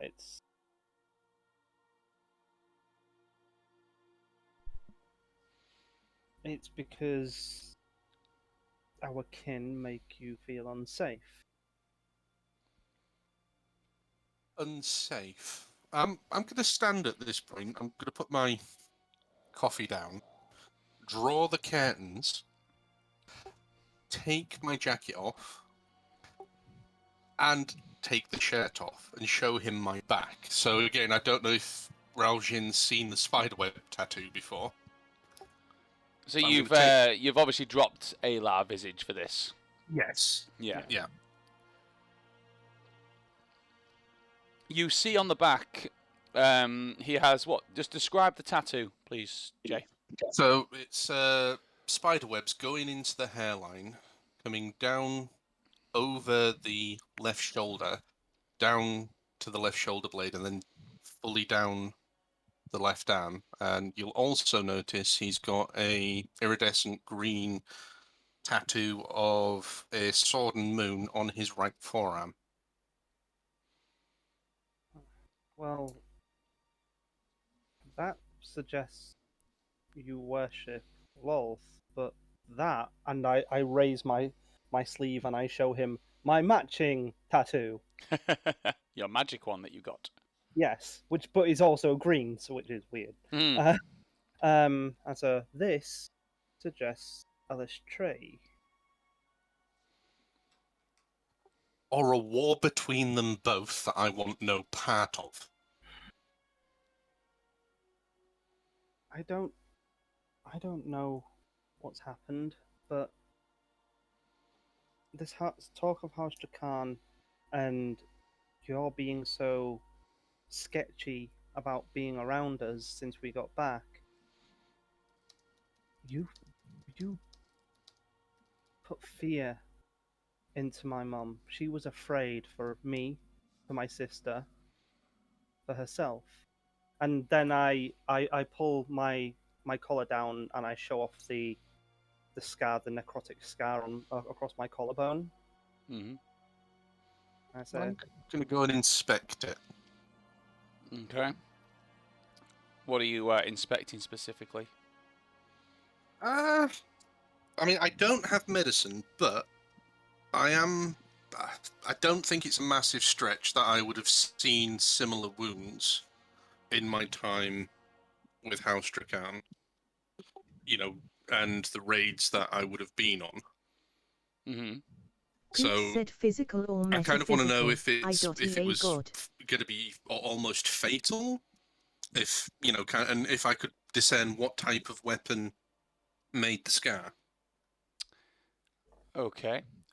So give me an Arcana check with that. Okay, so I am doubly proficient in Arcana, so that's 6, 7, 8, 9, 21 with a 12 rolled on dice. 21. Nice. So you know this to be with your Arcana. You know this to be a wound made with a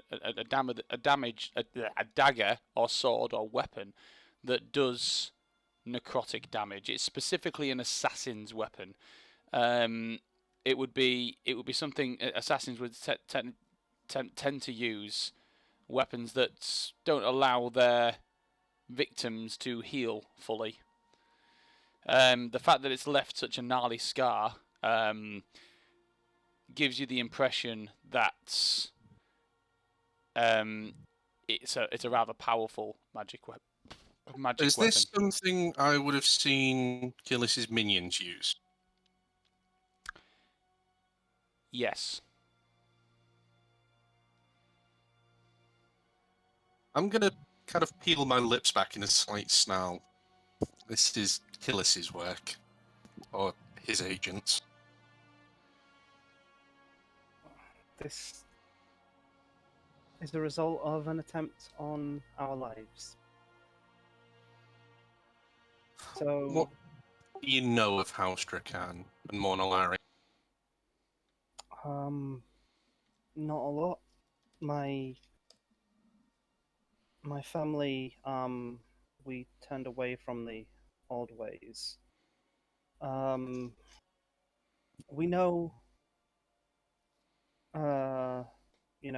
that the traditionalist houses worship Loth, are traditionally are agents of chaos, but the details, my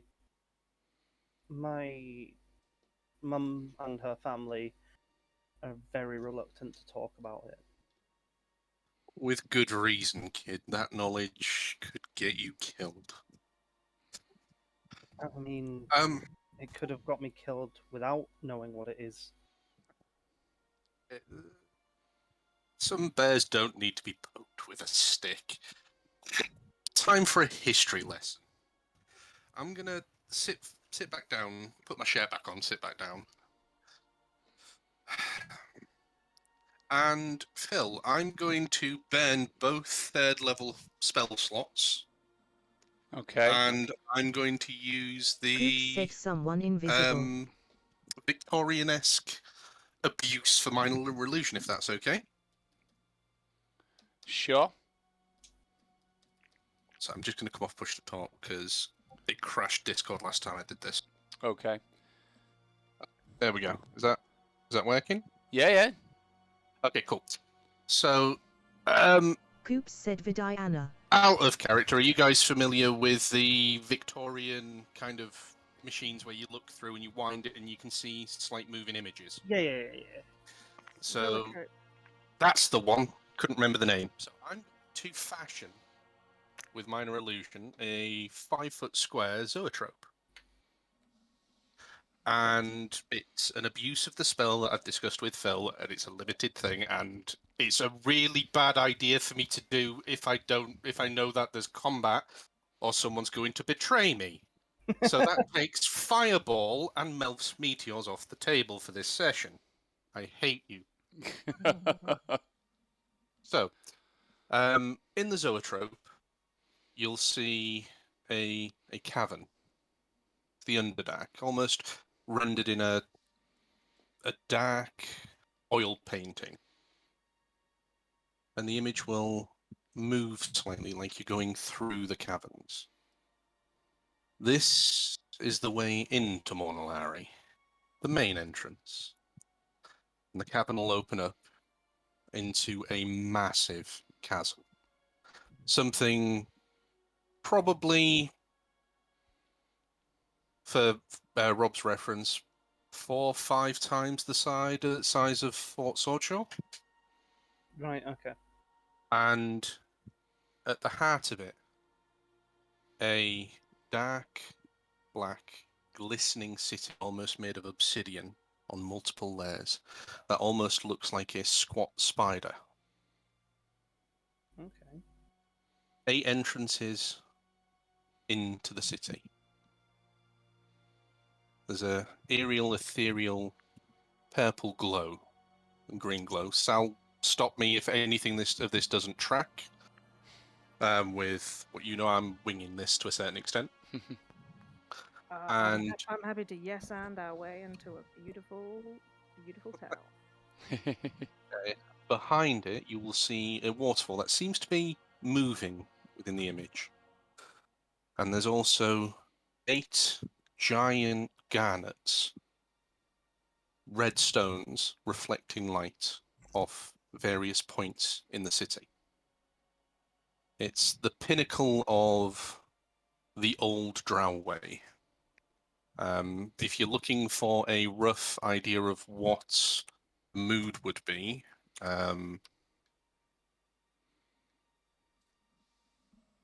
it's very similar to Kimura from Warhammer. So I will get you a quick image just so you can kind of get a rough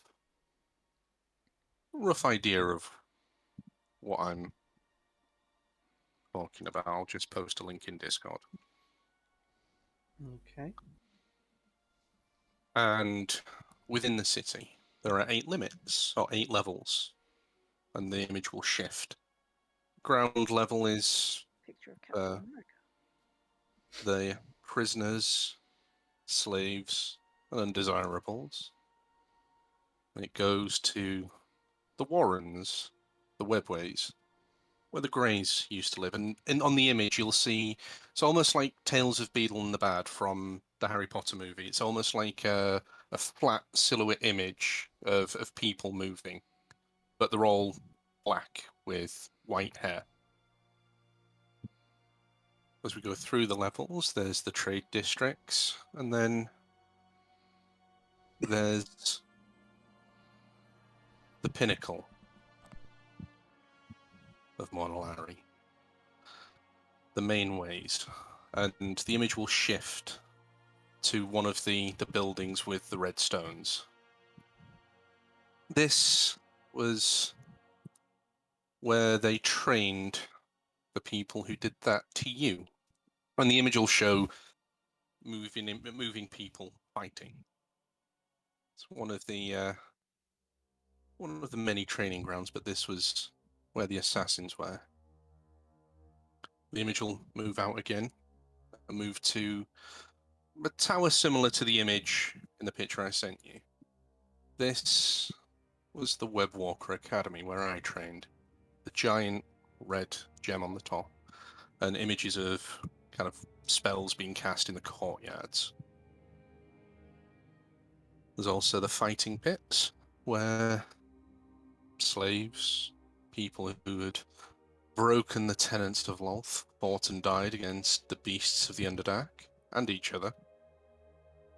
And again, there's another red gem over the fighting pits. It's almost like a gladiatorial pit, but with spikes and effigies of Lolth all over the place. And then there is the Temple of Lolth. The image will pan to the bulbous body at the back of the spider. It's a giant dome with the biggest garnet on it. And this is where the sacrifices were, boy. And I'm just going to peer at Raljin, trying to gauge his reaction. Raljin is he's listening to this like a very attentive student. This is where the worship was, the sacrifices.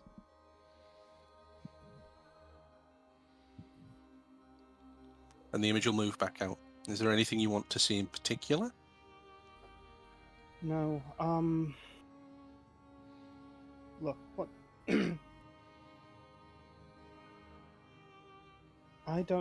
You don't know this, but my family on my mother's side, there was, as is often the case in Drow society, there was tragedy. But my aunt, my real aunt, Alia, her eldest son died. From House Dracan, and the image will shift and show a rather large compound, almost military in style, with a spire of spikes in the middle with a red garnet stone there. One of the highest houses in Monolari. And this one's depicted slightly different. Instead of the silhouettes of the denizens moving about with white hair, they've all got red hair. And their armor Grinx said, I am is trying slightly very more hard not rendered to with react, glints assuming of she red wants comfort. piping and tabards. My aunt, my mother, my uncle, they won't talk about how, but it's something that we grow up knowing, my sister and I, and my cousins. We know our kin are dangerous. We know our reputation on the surface is, for the most part, not the best. So, you being this sketchy, Not sketchy, afraid. I understand that now, but from our point of view, you come into our home and refuse to engage with us and mentioned a house which has caused our house nothing but heartache. At this point, Raljin, you'll notice a rather severe nosebleed, and the minor image is just going to sputter out. Are you okay? Yeah, that spell's not supposed to work that way. I'm going to wipe my nose on my sleeve, so there's going to be a rather large blood smear up a sleeve. You are associated, whether currently or previously, with a house that has caused my house nothing but heartache. You must understand why that would cause my mother concern. I do, which is precisely why I removed myself from the situation. I went into town to get drunk. I'm going to throw my satchel kind of at his feet. I picked up some spell scrolls that could help. And the bleeding's still not stopping. I'm going to need a tissue, a napkin or something. Phil, if I were to cast Cure Wounds, would it stop the bleeding? You can try. I'll cast Cure Wounds. Okay. It does stop the bleeding, yes.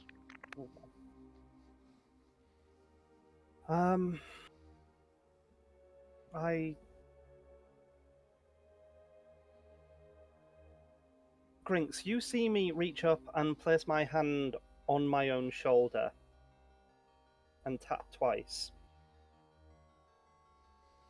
And then let go. Before you, Grinx,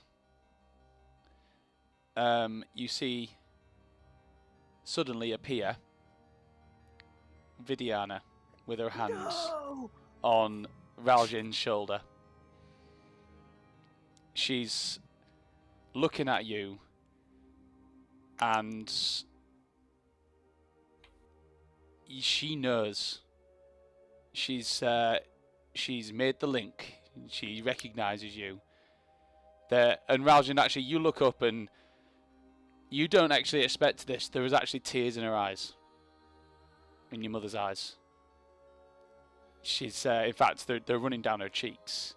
and the gripping on your shoulder hasn't stopped. She lets go and starts stepping towards you, Grinx. I'm going to be glaring at Raljin. Her arms open. She goes to bring you into an embrace. What do you do? I'm going to hold her hands. I'm not going to go for the embrace. And I'm going to look her dead in the eyes. And You kind of stop her, and her hands. She puts her hands down. I'm holding her hands. Okay. I'm sorry for your loss, Lady Arateeth. Gyron was a troubled soul. My name's Grinx Astari, and I mean you and your family no harm. You can tell she wants to get some words out. She can tell the kind that she wants to say. She can't talk. You need to let go so she can sign to me what she wants to say. Why can't she talk? And I'm. Are there any sources of fire in this room? Kind of like candles, a fireplace, anything like that? There are candles, yes. For thematics, could we say, because of my affinity with fire, that they grow in size, maybe double, just if they're a candle? Okay. You do actually notice, because she doesn't keep it covered, Vidiana has a scar across her neck. Who did this? Before I got my scar, there was another attack. I haven't heard my mother speak in over a decade. I'm gonna look at Vidiana and wink, give a bit of a shit-eating grin, and just look over to Raljin and just say, "Can you give us a few minutes in complete privacy?" I look to my mother for her reaction. She lets go of Grinx's hands and just says, "It's okay. Give us a minute." I nod slowly and then walk backwards out. Because I still haven't made the connection between Grinx and Gyron yet. Nope. And I walk backwards out and then leave the shop. Because they said privacy, so privacy it is. Okay. And as soon as I'm sure he's gone, I'm going to pull her in and give her a great big hug. She takes the hug and she hugs back. This, to her, is a confirmation. Almost like she's just seen a ghost, and now there's confirmation that you are not a ghost. You are not undead. This is you. This isn't someone else. Is not mistaken. This is not how I wanted any of this to go. I'm going to gesture towards a chair, and I'm going to pull my chair closer to it. And I'm going to pull out my notebook, my diary, go to a blank page, and hand her the quill with a pot of ink. She takes it. The first thing she does is she writes, "How are you alive?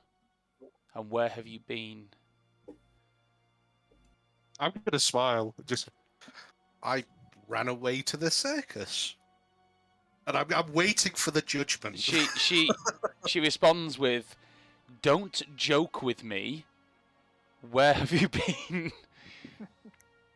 I ran away to the circus. I'll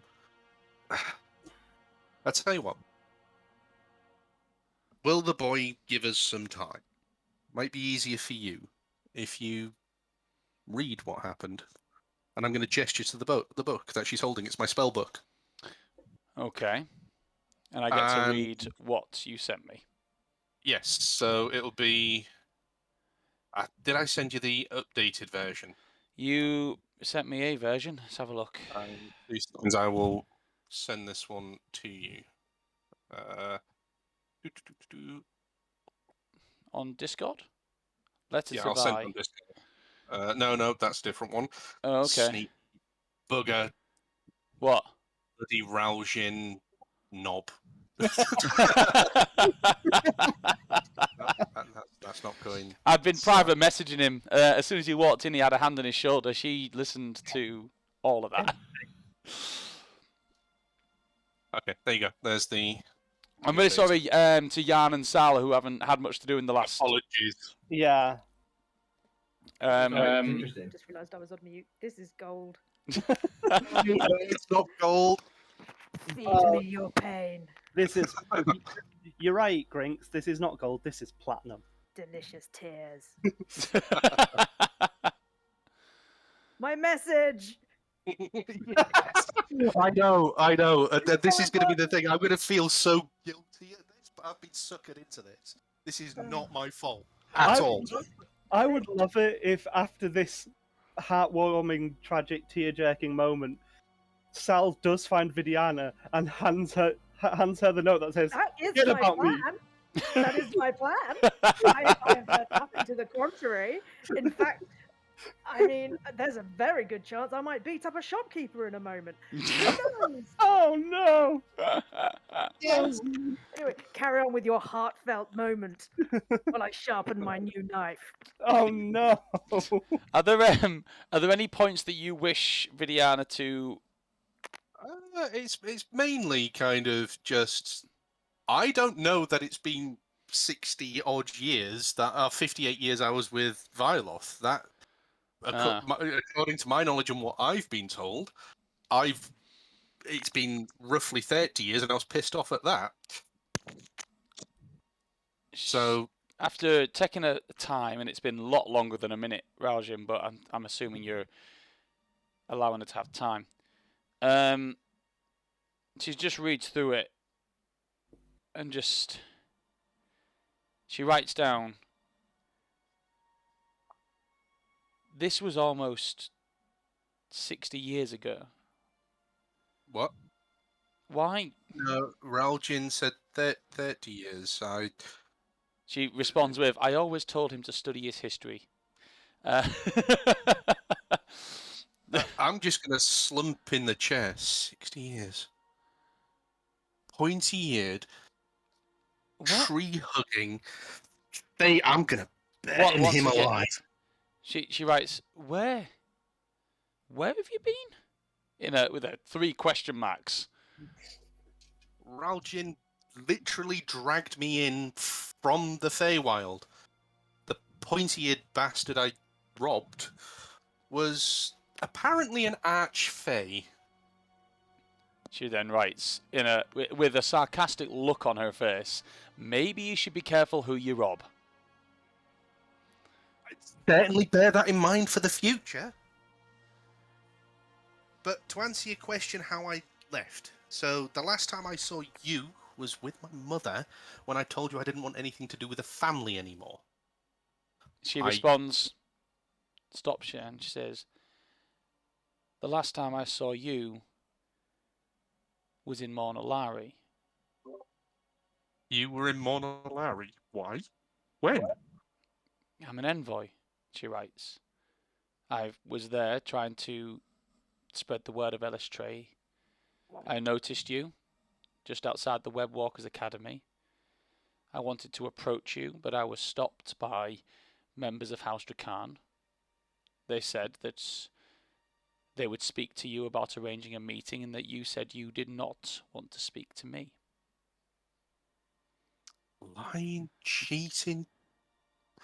I'm going to go into a full tirade of words that I've learned in Orcish from Brox. And undercommon, common, and there's going to be about 5 minutes of just every profanity I can literally imagine.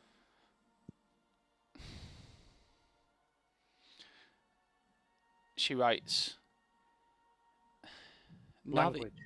Yeah, language. Yeah. Yeah, she writes that first. Watch your language. You're speaking to your aunt. Then she write, why didn't you ever think to come and find us?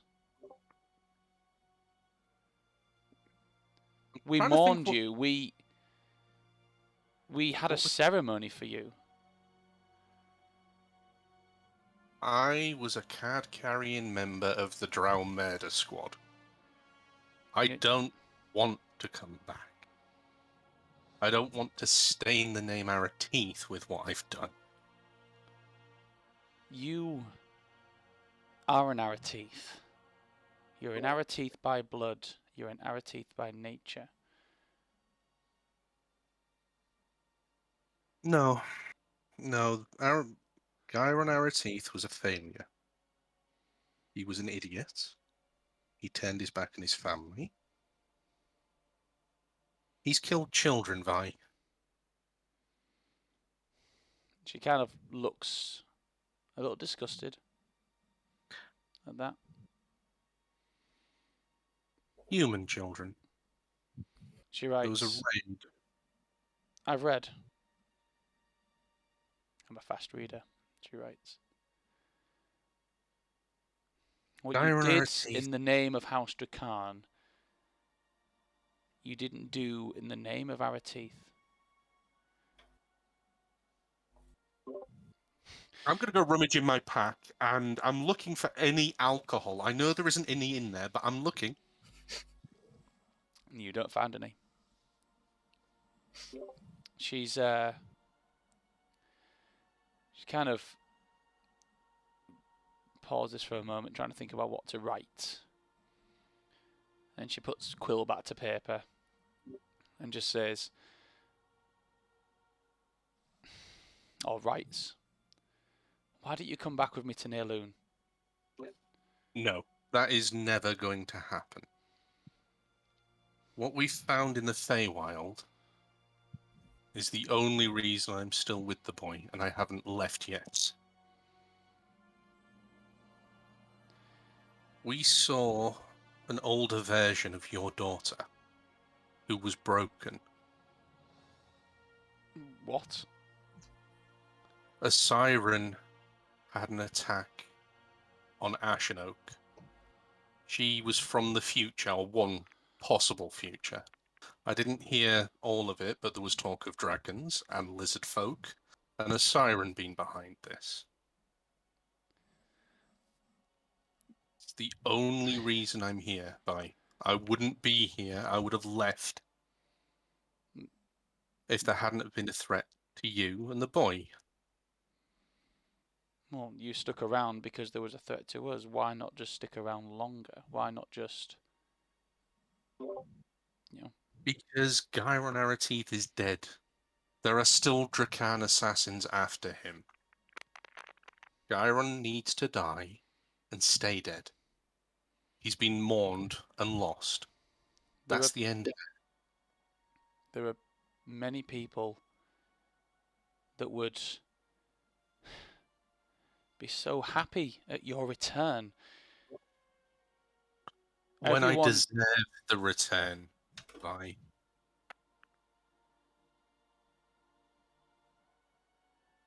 Your mother, and then as she's writing, suddenly there's a blood-curdling scream from outside. It sounds like it's coming from out in the streets. And Raljin, as you're sort of like just outside the shops, you're actually partly witness to this. I'm going to say that Sal and Jan and Ayla, who are also there, you also witnessed this as well. As it appears that as things are going quite heavy at the moment, it appears that some lizard folk have managed to breach through the gates of Ashenoake and have started making their way through the Coop streets. said Just he has a younger sister he's never met. Well, this is inconvenient.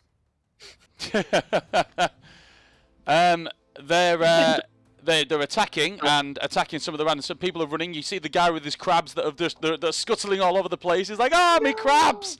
And he's running away with this other small elf that he's trying to like pick up and get out of dodge as the lizard folk goes like hissing through the streets. There's about 10 of them, sort of like coming through, and one huge, like alligator-looking like creature, huge muscly creature that you've probably never seen before.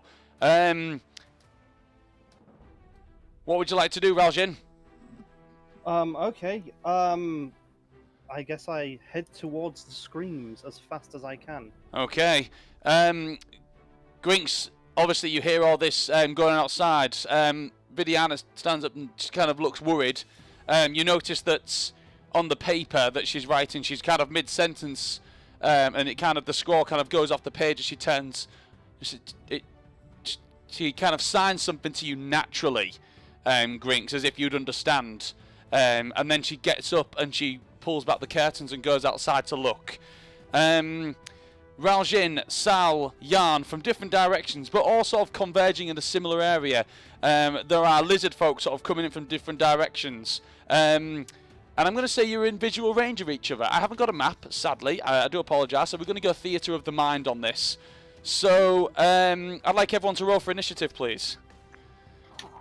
And I'll give you I'll tell you. I'll describe things to you as they're God damn as it. they're going on. So don't tell me initiative yet. Let me just get My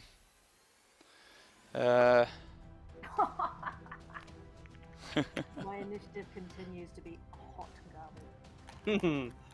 It's alright. It's still probably better than mine. I doubt it. and I did have. Hang on. Do.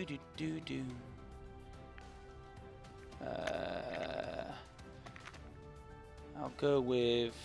Yeah, I'll go with that one. Right. Okay. So I'll control ALR, so I'll roll his initiative on. I'll have it on here as a thing. Grinx, what's your initiative? As you see all this going 15. on. 15. Okay. Yarn. 12. 12. Whoops. 12. Morvin's not here. Raljin? 6. 6. Sal? 4. Jeez. I rolled a 1. Lynx? Also 6. Woo! Although I do have an in-game reason for this, I've just remembered something, so it makes sense. So what did she roll? Sorry. She What rolled a 6. 6. All right. Okay. Right. Okay. So. We'll do. Oh no. Right. I think that's the lowest initiative roll I've ever had. This is the lowest initiative roll I can possibly get. Oh wow. Elar's going first. So. I know he's not even here, and he's going first. So, what you'd sort of notice is, as all this is going on, Alar and Yarn just sort of come running to the vicinity of. They see you stood outside the bookstore, Raljin, and they see you running. They come running over to you, and Alar sees these lizard folk. Sort of like that. He hears the scream and sees the lizard folk coming, and then he sees the big one, the giant crocodile lizard folk guy, is like carrying a huge great axe. And you know, just this huge snout, snapping teeth, massive muscles, just a loincloth, and it starts running towards sort of the area where you guys are, and Eli just goes, "This one's mine," and he runs. He gets out his sword and goes in for his first attack, and I'll roll for him. Why not? 16, that hits. So hang on, what's a longsword damage? Is it D8? Yeah. And I'm just going to go standard, and I'll add his strength. Oh, shit. That's 12 points of damage. Add his strength, sorry. So it's 11 points of damage. You do add his proficiency. Why is that not looped? Hang on a second. Doodly-doo. Do-do-do. Loop it. Thank you. There we go. Right, sorry. So, yeah, he does 11 points of damage. And then he's going to make his second attack. Oh, he misses. Rolled a 4. So his second, he slashes it. The crocodile snaps at him, and he makes his second attack, but misses. But the crocodile's, the big crocodile folk, is going to take a turn. And it's going to miss its first attack, and hit on its second attack. So Ayla, oh bloody hell, this is really nice. Ayla takes 12 points of piercing damage as the crocodile bites into him with its huge jaws. And is held there in this croc's jaws. Grinx, it's your turn. So you run out of the store. I've left my coat, so my first action is going to be cast Mage Armor on myself. Okay. And since I can't do anything else, I'm just going to check, is Dragon's Breath a bonus action? 1 second, I'm just looking at my spell. Yes, so casting time's a bonus action, so I'm going to root into my pockets and pull out a chili and take a bite of that. And I'm going to move over to Raljin, touch his shoulder, and you're going to have a serious case of heartburn for a minute. Okay. So Raljin now has Dragon's Breath. Fire-breathing Raljin. Okay, is that your turn? And then if I'm close enough, I'll move back and stand in front of Vidiana. Okay. So yeah, so Vidiana's stood there. She sort of sees you there. There are around about the area. There's about 6 coming in. 6 lizard folk plus croc coming in from one side, and there's about 3 lizard folk coming in from the other side. If you just ask me whereabouts things are, I can tell you theatre of the mind. Jan, we're up to you. So what would you like to do? Okay, so whereabouts am I in relation to the rest of the party and to the lizard people? Okay, so you're at the other side of the road, and Ayla's just sort of left you and ran off towards the croc. You do have just behind you 3 lizard folk within 30 feet, that appear to be sort of running in, approaching you. You've got other sort of people sort of running in all sort of different directions. So they're kind of heading in your direction, but one of them seems to have spotted you and is sort of like brandishing his sword and shield, batting them against each other as they're trying to intimidate you. Is it just the one that's noticed me there then? There's only one that's approaching you. The others have probably noticed you, but this one's actually going for you. Okay. Well, I'm gonna cast Phantasmal Killer on that one then. Okay. Is it a save? Yes. What's the save? Intelligence save. Intelligence. Oh, that's a 2. With a -2, so that's a 0. So that's definitely a fail. Are you sure I didn't roll that one? Oh dear. So what's the damage? 1 second. It doesn't do anything in the first round, does it? It just it makes the creature scared as it sees its Okay. ears, and then it takes a certain amount of psychic damage. You tap into the nightmares of the creature that you can see within range, create an illusionary manifestation of its deepest fears. Okay, so it looks shit scared of you. As it looks, you cast it, and it is almost like it's seen the worst thing that it can ever see, and it becomes frightened of you. It stops batting its shield, and it sort of backs away, and it almost like it's cowering, its tail almost between its legs. Good. Okay. Anything else? No, just can I maybe back off a little bit? And Okay. Just try and regroup and position myself. No problem. No problem. Right, it's the lizard folk's turn. So that one, because it's his turn now, isn't it? So at the start of each of the target's turn, before the spell ends, it must succeed on a wisdom saving throw or take 4d10 psychic. So it's gonna try and make a saving throw now. Wisdom. Oh bloody hell! Come on. That's another 2 on the dice. So that is. It's a wisdom saving throw, so it's only minus, so it's +1, so it's 3, but it's still a fail. So can you roll 4d10, please? No, give me 1 sec.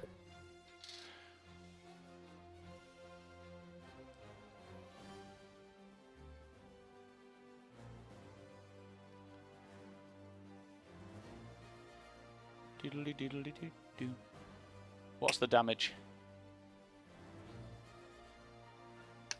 One sec.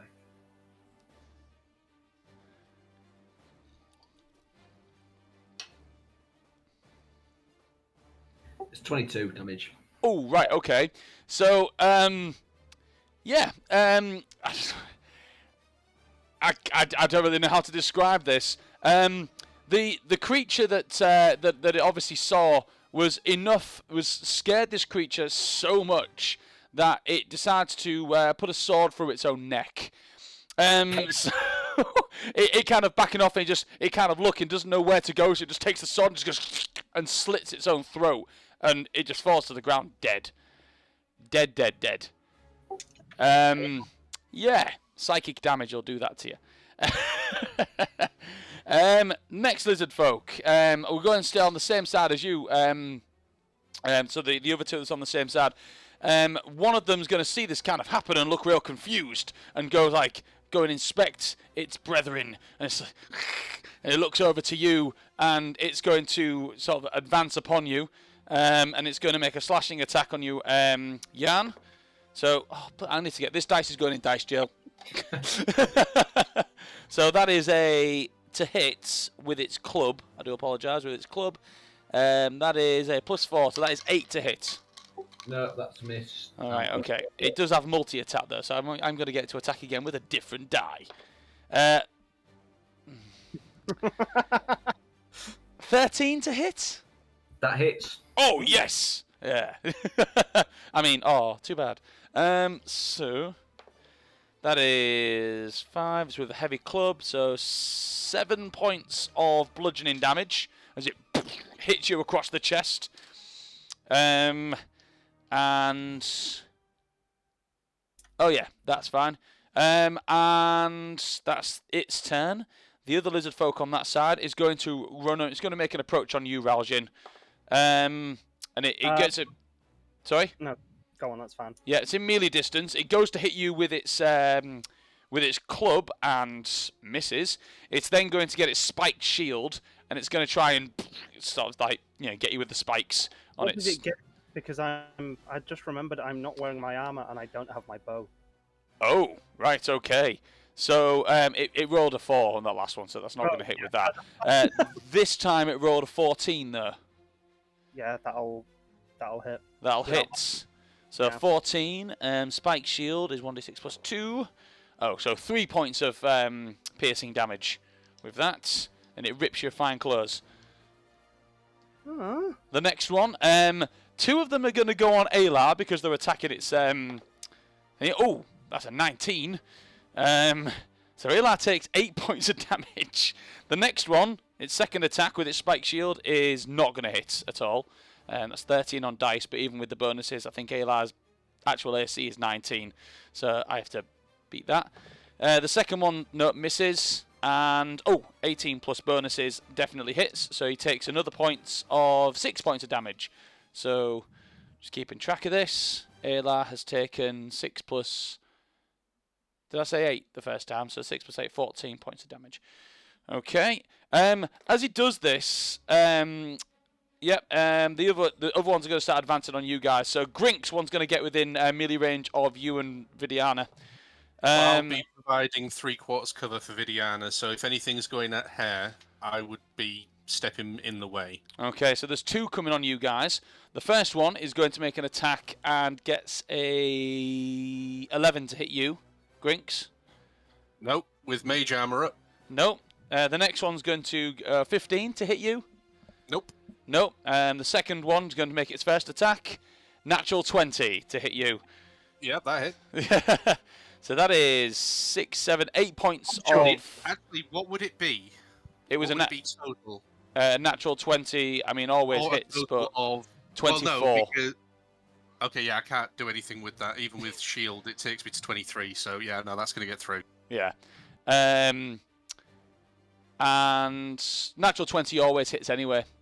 Just in battle, it's always an automatic hit, just like a natural one's an automatic fail in battle. Next one is going to go with its shield on you. That is 16 plus 4, so unnatural 20.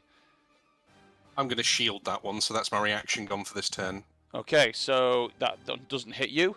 Another one comes in and you are preoccupied with those two, it's going to go and attack Vidiana. The first one, 19 hits, even with her AC. So she takes 3 points of damage. The next one, oh bloody hell, this dice is rolling well. Natural 20. So that is the D6 isn't rolling very well. So 2 plus 4 points of damage. So she gets attacked twice. 2 more are going to go on you, Sal. As you're approaching, they see you. First one, 18 to hit. Sal? Sorry, I was on mute again. It's okay. 18 hits. 18 hits. You take 6 points of damage. The next one with it's going to hit you with its shield, natural 1. So it goes to hit you with its shield, and you manage to definitely dodge out of the way. Another one's going to come in and attack you. That's 2 to hit, that misses, and a 17 to hit. Yeah. 17 hits. So you take 8. Oh, I see. You've got two actions each. Yeah, they have multi-attack. Yeah. I thought there were 4 of them. No, they have multi-attack. So that's 8 points of damage. Oh my god! And I've already taken damage today from falling out of a window. Yes, you have. Right, that's their turn. Raljin, it's your turn.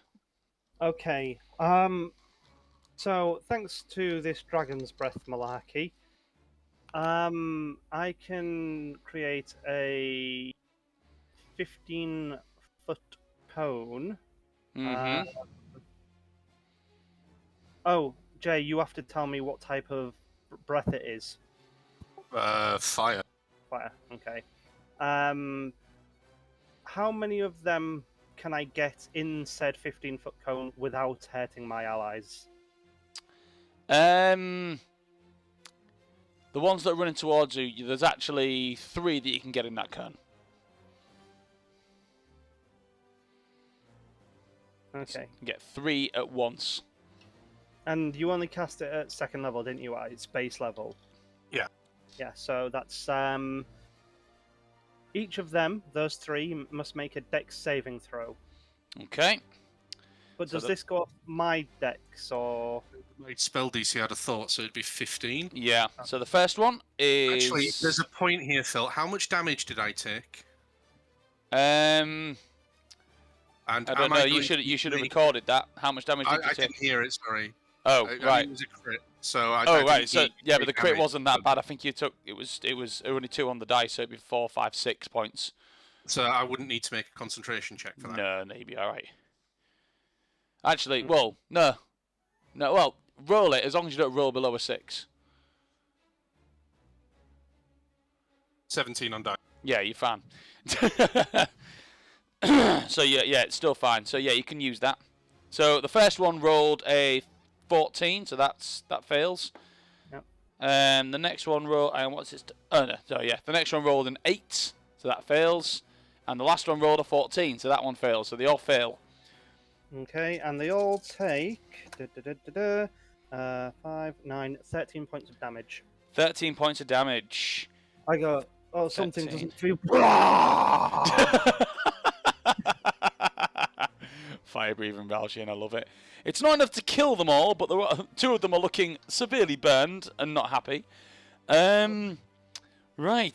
Are you doing anything else? I'm going to, because I wouldn't have gone completely unarmed, because just adventurers don't. Mm-hmm. I've got my moon touch sword. Of course. So I will draw that, and that's it. Okay. Lynx is going to look at you, and as you do that, and go, "What the?" I don't know. Oh God. How long have you been hiding that ability? I don't know. Oh. It's her turn. So what are you going to have her do? Okay. So how far away is she from the approaching lizard people?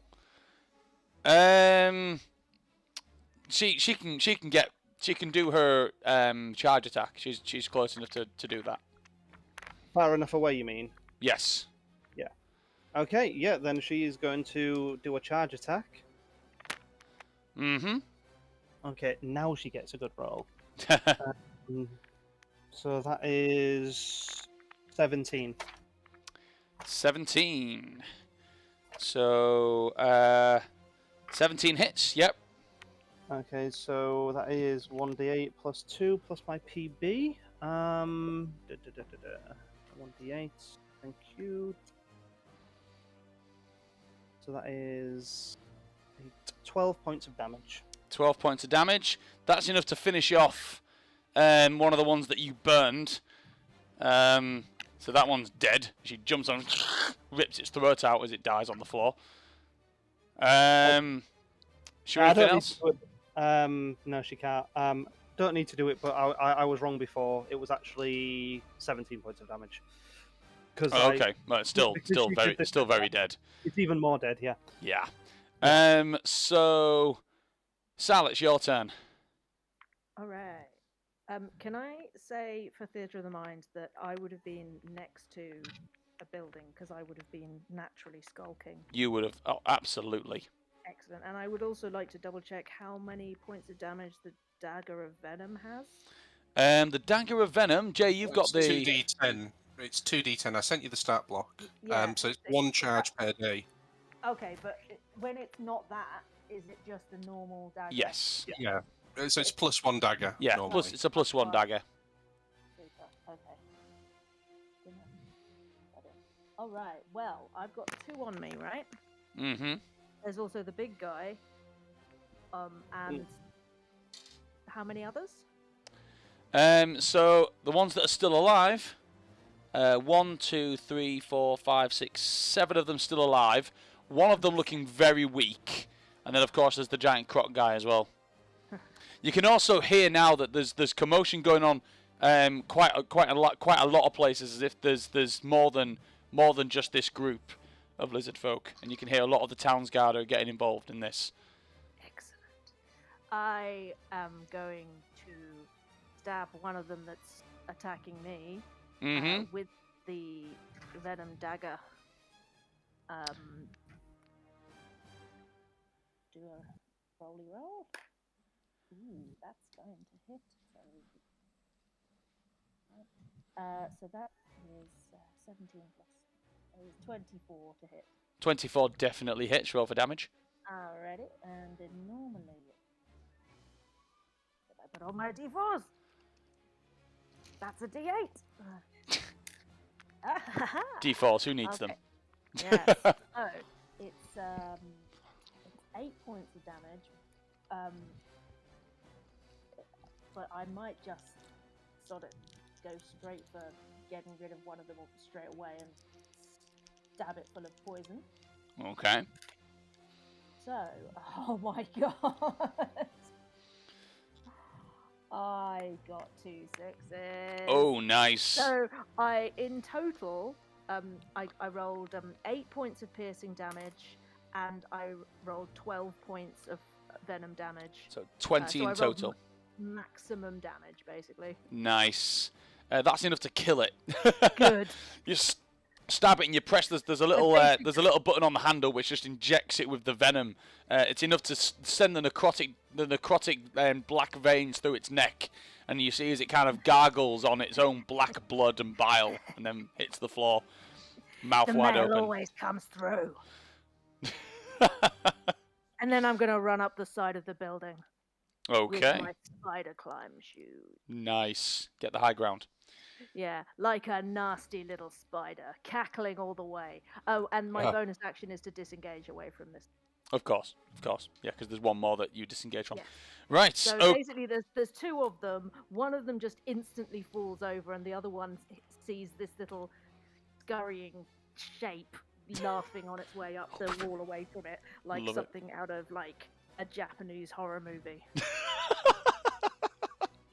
Hair over the face. Yeah.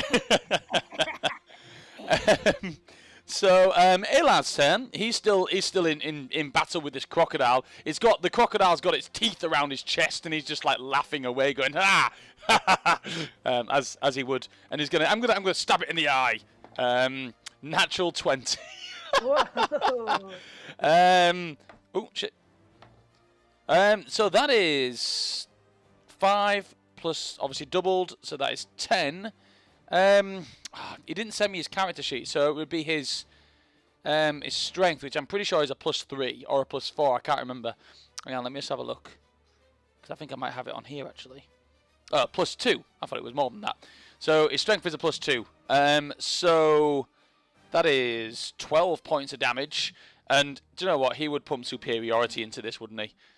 Because we all know that he would. So I'm going to add 2d6 to this. So he does an additional 8 points of damage. So that's 20 points of damages to this thing. He's stabbing it and slashing away at it. He's going to obviously take... he's obviously going to do his second attack. That's not as much, but it's still enough to hit. So, 8 on the dice. So that is another 10 points of damage. No superiority this time. Okay. The crocodile is going to continue to bite at Alar. With a 2, he's not getting very hard. As soon as Alar stabbed this creature in the eye, the crocodile kind of backs off and loosens its grip. It's then going to attempt to... it's going to whack it with its great axe, but it's going to do it with disadvantage because it's only got one hand in order to do it with. And that's going to miss. So that's that. Grinx, it's your turn. Okay, so how many are around me and Vidiana? 3. 2 now, because Raljin killed one. Okay, and how many enemies or how many people are within 20 feet of me? Raljin is in 20 feet of you, and Vidiana is within 20 feet of you. How many enemies? Enemies are 3. Okay, in that case, Sorry. I'm going... Yeah, 3. Yeah, sorry, there is 3, because there's one. I'm going to punch the ground, and I'm going to cast Fireball. Okay. Okay, I've got 1 stored in my ring, and I'm going to create... I can create 4 safe pockets, so for me, and for Vidiana, Raljin, and Lynx. Okay. And within 20 feet of me, everyone needs to make a dexterity saving throw or get turned into a crispy critter. Okay, let's roll for all these guys then. The first one, what's the save? Because that's... 15. It's what, sorry? 15. The first one's going to succeed because it rolled an unnatural 20. The next one is 12. It's going to miss. The next one is 2. So 1 succeeds, 2 fails.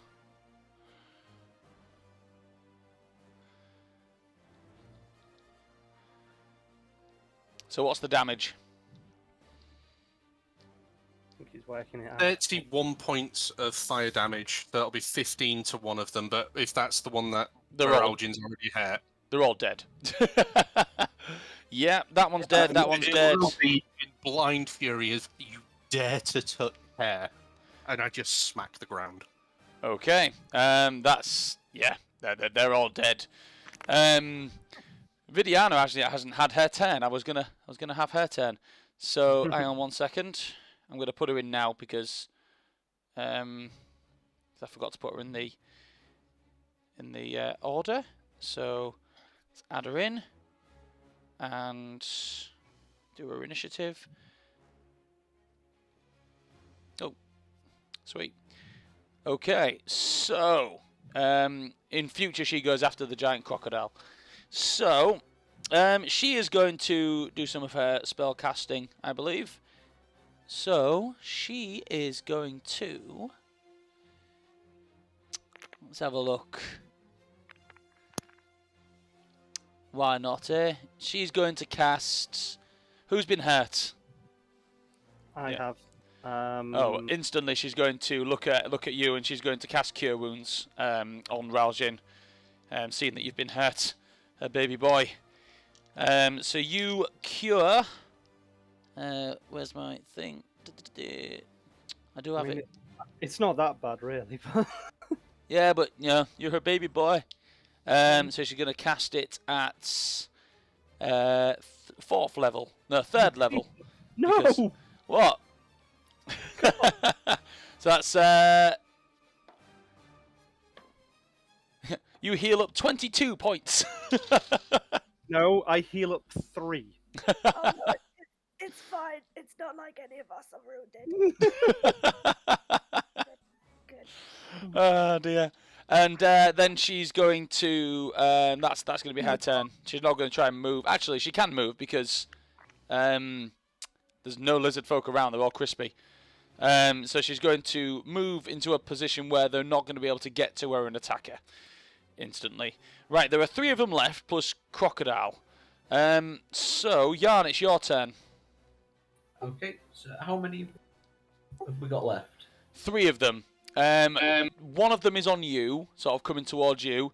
Another one, another one is on Sal, or just watching Sal run up a building, and the other one is over on the other side, trying to help the crocodile fight Ayla. So, how far away are they from each other? They're a good distance. They're probably about 30 feet away from each other. Okay, and is the one that's attacking me in direct contact with me? It's about 20 foot away from you. All right.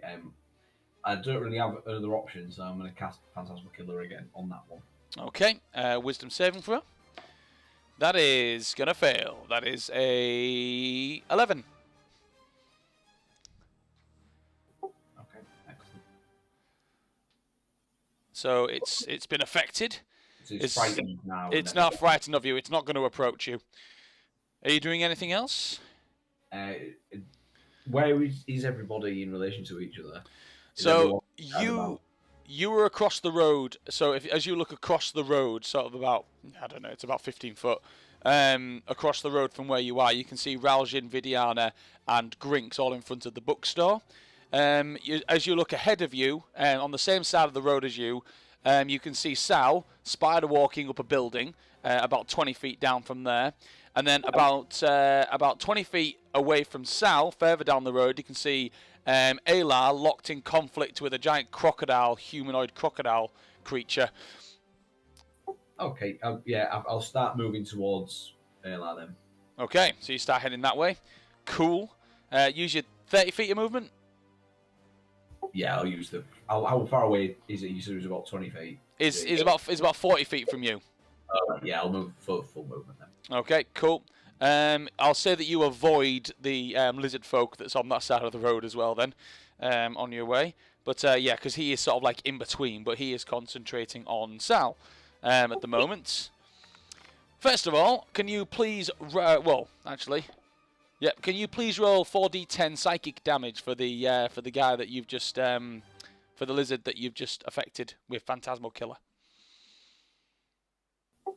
Sorry, my channel just cut out then. Can you repeat?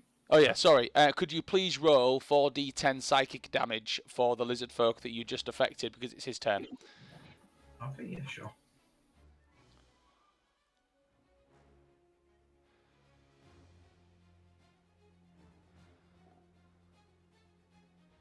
It's 22 this time. 22 points. Dead. Yeah, that one commits subaku. As it cannot stand the visage, whatever visage you put into its head, it could not stand to live with itself, and just dives on its sword. Now you know how my co-workers feel. Man. So it's the other lizard folk. So the one that's it's on you, Sal. It's looking at you climbing up the building. It's going to take its javelin. It's going to attempt to throw it at you. That's 14 to hit. It does not.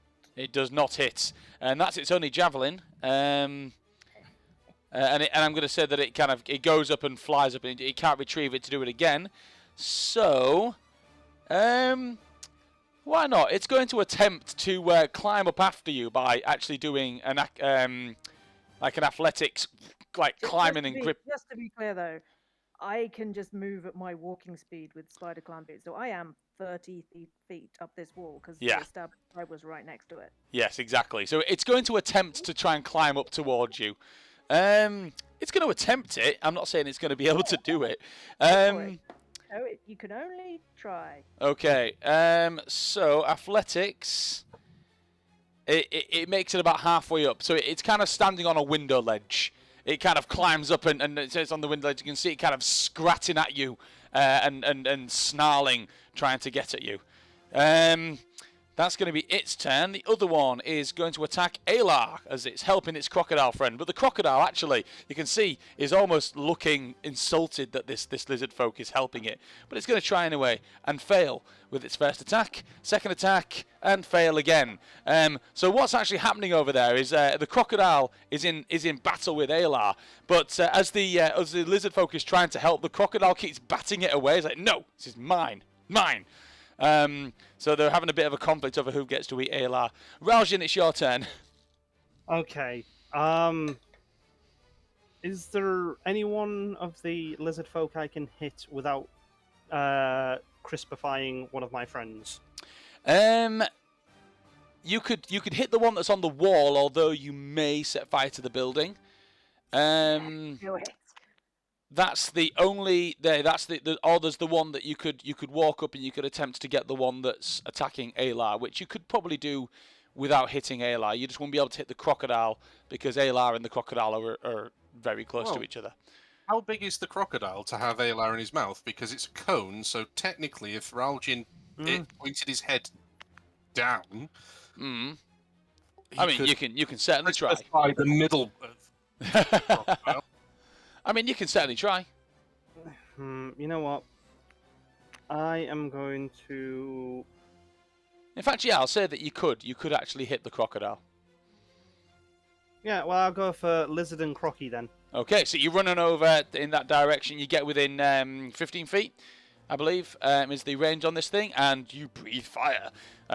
Roll, is it dexterity? So the first one rolls a 14. So it fails, and the second one rolls, I don't know. Hang on. I dropped my dice. A 14. So both of them fail. All right, so they take not as good, but it's not bad. Let me just double check. Fireball. Oh wait, I've got the spell. It's. I'm not prepared. Why am I not prepared? Because you're not a spellcaster. Oh, actually, you are a spellcaster. Semi-spellcaster, yeah. No, that's right, 3. So that is 9, 10, 11, 12 points of damage to them both. 12 points of damage. It's not enough to kill them, but they take 12 points of damage. Okay. And because that's a spell, I can't use my second attack, can I? No. No. Okay. Right. Lynx's turn. What's Lynx going to do? Lynx is going to charge and gut punch the croc. Okay. Give me a charge attack. All right. 18. 18 hits. Is it dexterity to see if it stays up or? No, I think if I hit, it just goes down. Oh, okay. Let me just double check though. Sorry.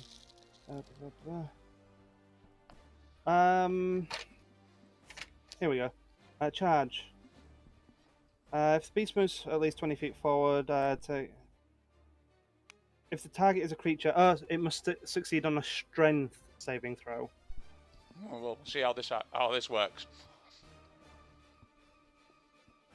Because it has a very high strength.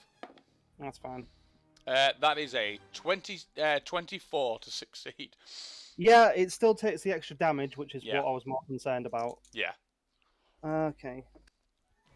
Okay, so that's really good. It's not quite top marks, but it'll do. So that is 11, 13, 17 points of damage. Nice. Damn it, the cat did better than me. Cat killed a house or Yeah, tavern. That's true. The cat did kill a tavern, yeah. Yeah. We'll tell you about it later. Oh, okay. Sal, it's your turn. Okay. So I mean, the others can deal with those guys. Let's dance. I would like to stare this climber in the eye, and I'm going to do some insightful fighting. I would like to do an insight check against this guy's charisma deception. Okay. So, go for it. So what is it you're trying to do, sorry? Insightful fighting. Okay. It is a bonus action for the inquisitive. Ooh. So what is it you're trying to look for? Well, if I succeed against his deception, I can use my sneak attack. Ah, I don't have see. advantage I on the see. attack roll. I see. Yeah, well, that's deception is a good -2, so 12 on dice, so that's 10. Oh, well, I got a 23. So, Oh, you succeed. super. So I am going to then very, just, I'm not hurried here. I'm just going to get out my crossbow and I'm going to shoot him in the head. Yeah, roll for it. It's a 24. 24 points of damage. No, What? 24 to hit. Oh, 24 to hit. Yeah, that hits. Definitely hits. Awesome. So that will be a D8 and 4d6 damage.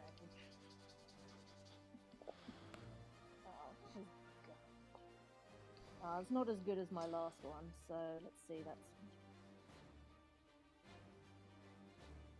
That's just 13 points of damage. Still pretty good. It's not dead, Yeah. but it's still pretty good. Does it fall off and take fall damage? Oh. I'm gonna make a concentration to see if it holds on. Natural 20. Yeah, it manages to hold on, and it's pissed. Oh, I'm also going to back up another 30 feet. Okay. And give it the finger as I do so. Be like, climb this. It's going to snarl at you the way that the lizard snarls at Spider-Man Yeah. in Come Amazing on. Spider-Man. Come on, you can do it. Come on, you can do it. It's going to continue to try and climb after you, but first, Alar is going to take a couple of licks in at this giant croc. He's going to miss the first time, because 3. And then the next one is going to be an 18. So that is 18 plus whatever. I'm going to say that hits. So he does hit because the dice beats that. And he does 5. I'm going to say he's going to use his superiority, because why not, he would. That is 5 plus 9 plus his strength.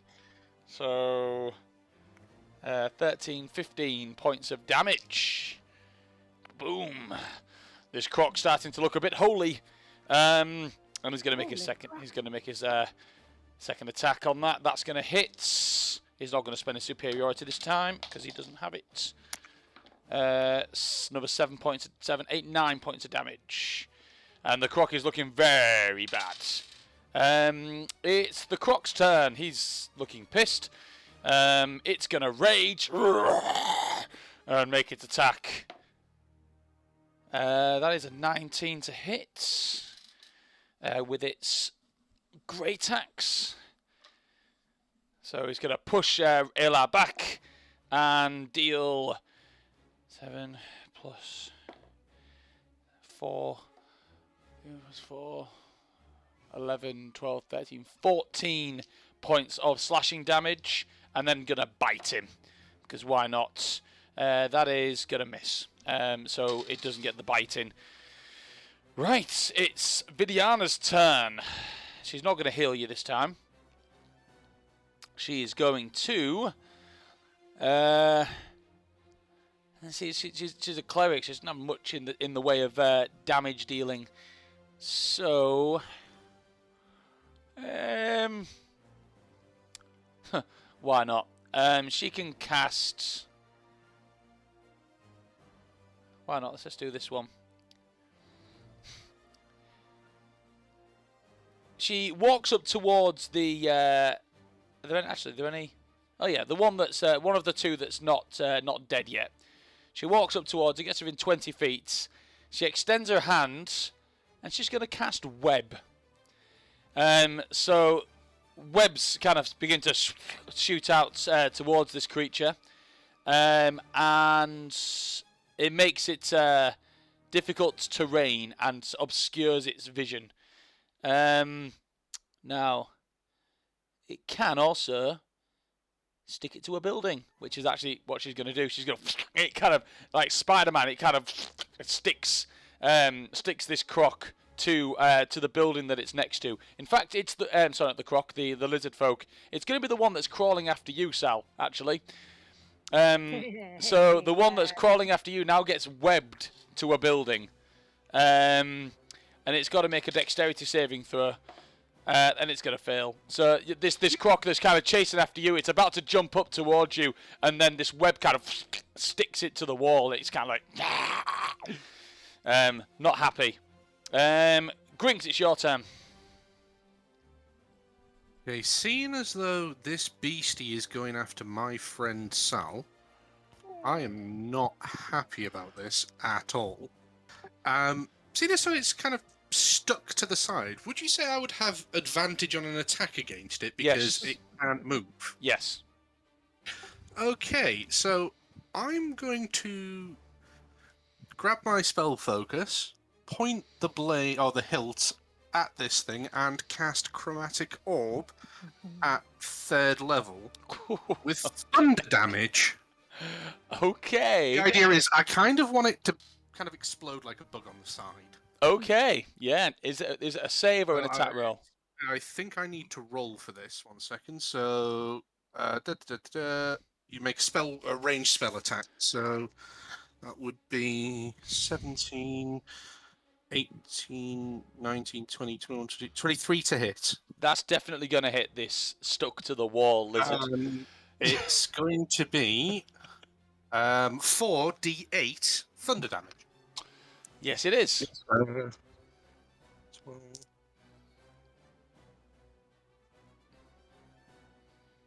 20 points of thunder damage. Yeah.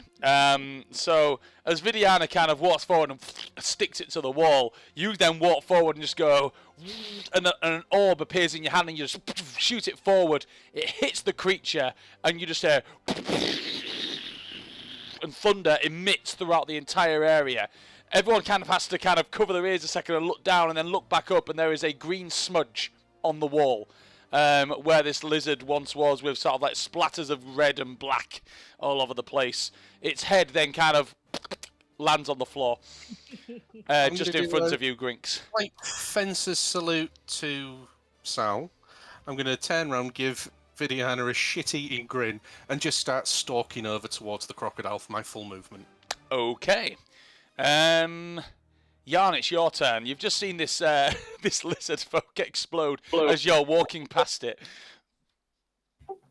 Right, cool. So, where is everyone in relation to everything at the moment? So Vidiana and Grinx are both kind of stood about 10 feet away from the wall that Sal is crawling up, because they just exploded a lizard folk. You are about 10 feet away from the skirmish going on between the croc and the lizard folk and Alar, and Raljin is over in that direction as well. Right. So how far away did you say I was from that? 20? About 20 feet? About 10 feet, really. Because you started making your way towards Alar, so you were about 10 feet away from it at that point.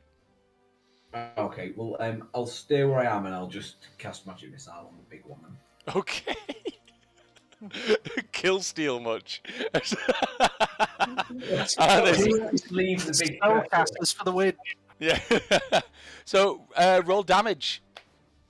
It is Magic Missile, so it probably won't kill it. Fuck it. So that's 3 1s, so that's 6. Okay. How do you want to do this? Is this Yard's first kill of a big bad? Sorry? Is this the first time that Jan has ever killed a big bad? No, there was something else before, wasn't there? Oh yes, very very possibly. That I did this exact same thing. Yeah. But, it has 4 hit points left. You killed it. So yeah, how do you want to do this? Just make its head explode with magic missiles. Okay, so Alar is in locked, like attacking this thing. It's coming in for a bite attack against Alar. Its jaws open up, and you can see it kind of dislocate slightly as if it's going to go for like a major lunge and just literally swallow him whole. It looks like it probably could fit him in there as well. As it dislocates its jaw to go in, you just kind of point your fingers out and cast magic missile. It hits it in the back of the throat, and then its bottom jaw just bursts and blows off. Its top jaw its eyes still open in disbelief, and its bottom jaw just hanging off. Then just kind of flops down, and then it hits the ground and bleeds out on the floor. Great. On that note, I'm just going to have to shoot off now because I've got a little bit of work that I need to do before tomorrow morning. Okay, no problem. Dropping the mic and leaving. Yeah, that is very much a mic drop. That is a mic drop. Yeah. This will be over in about 10 minutes anyway, but thank you for joining us this week, Jan. It's been fun. Yeah, it's been good. Thank you. See you all later. See you soon, man. See you soon. It's alright. So with that, you've got the one lizard folk left, and it's his turn. He's gonna see this, and he's gonna belt it. He's gonna run. As after the croc has just sort of gone down to the ground, this lizard folk just kind of looks and turns and runs. Starts running towards the boundary, back towards the woods. So it's going to do its full 60-foot movement to do that. So that's its turn. It's now your turn, Raljin. What would you like to do? Are you there, Raljin? Am I there? You're there. Oh, Oh no, here he is. Hello? I think his mic's muted. Maybe on his headset. Hello. Hello! We can hear you now. Oh, okay. That was weird. Yeah, it was. What I was trying to say was that lizard man just disengaged from my cat, so Lynx would like an attack of opportunity. Yes, that is true. So, yeah, make an attack of opportunity. Well, she got 17 on dice. That's going to hit. Roll for damage. So that is... That is 1d8. So that is 1/8. That is it. That is 8 points of damage. 8 points of damage is enough to kill it. It goes to run and peg it, and Link's just like, no, you don't. And just jumps and just grabs it by the jugular and rips it out and kind of jumps back, lands on all fours, spits its esophagus out on the floor, and then starts licking her paws. Meow. Good go. That was satisfying. Oh. Oh, dear. What's that? Just on the Discord. Hang on. I haven't seen. I need to see. Oh. Brilliant. Love it. Oh, it's a shame the stream people can't see. Grinx I said tenor.com. Okay, so with that, the battle's over, and you see Commander Lowell actually runs in at this point. He's got a bit of lizard blood on him at the moment. He runs up to Vidiana and just says, "I think we managed to push most of them back, madam, but I don't know. Some of them managed to breach through the defences. They had quite heavy battering rams, knocked down some of the fences. We've got people covering those gaps at the moment and pushing them back through. It seemed like a last attempt, to be honest. Wasn't very well organised. It seemed like they'd been preparing for something, and they just, I don't know. Obviously, they weren't very well prepared. We managed to push them back just enough." And they still got through you. I'm going to get up in his face, and I'm going to be absolutely irate. He Wait. looks at you with a threatening look in his eye as well, because with blood sort of spilled down his face, and he just says, "They don't normally attack in these numbers." What about the dragon? What dragon? It's fine. There's no dragon. There's no dragon? As far as I know, there's no dragons. Didn't Is my hang on, sister okay? Out of character, didn't Raljin say that in her universe there was a dragon leading them? Yes, they did. But that was years in the future, wasn't it? Yeah. Sometime in Yeah, the future, yes. Oh, okay. but Something's changed. It's like you kind of get the idea that this appears to have been a very rushed job. Like the lizard folk were ready to do something, and whether they were told to or not, they did it. Whether they were Something ready. forced their hand, like maybe the magic returning to the forest. Yeah. For example. Exactly. oh, I see. Yeah. So they were ready for it, and Yeah. then the magic returned, but they thought, well, we're ready for it, we're going to do it anyway, but other things didn't happen. Lowell just says, we'll get this thing covered up, and we're going to do a last sweep, make sure none of them are still here. Is my sister okay? She's fine. She's actually, she took quite a few out, actually. Quite proud of her. Her and Dosky did a good job. Right, anyway, he kind of bows to Vidiana, and he goes, Vidiana looks to you, Raljin, and says, I'm going to go see if your father's okay. Okay. Okay. She kind of belts off towards the house. Right. With that and sort of coming together. The last thing you remember, actually, before all this happening, Grinx, is she was obviously writing something in your notebook, and things obviously distracted her. You go back in to the bookshop, obviously. Would you retrieve it? Well, yeah, it's my spell book. Well, there you go. So you head on into the bookstore to retrieve your spell book, and the last sentence that it says in the spell book says, "You really should come to the loon. Come back to the family.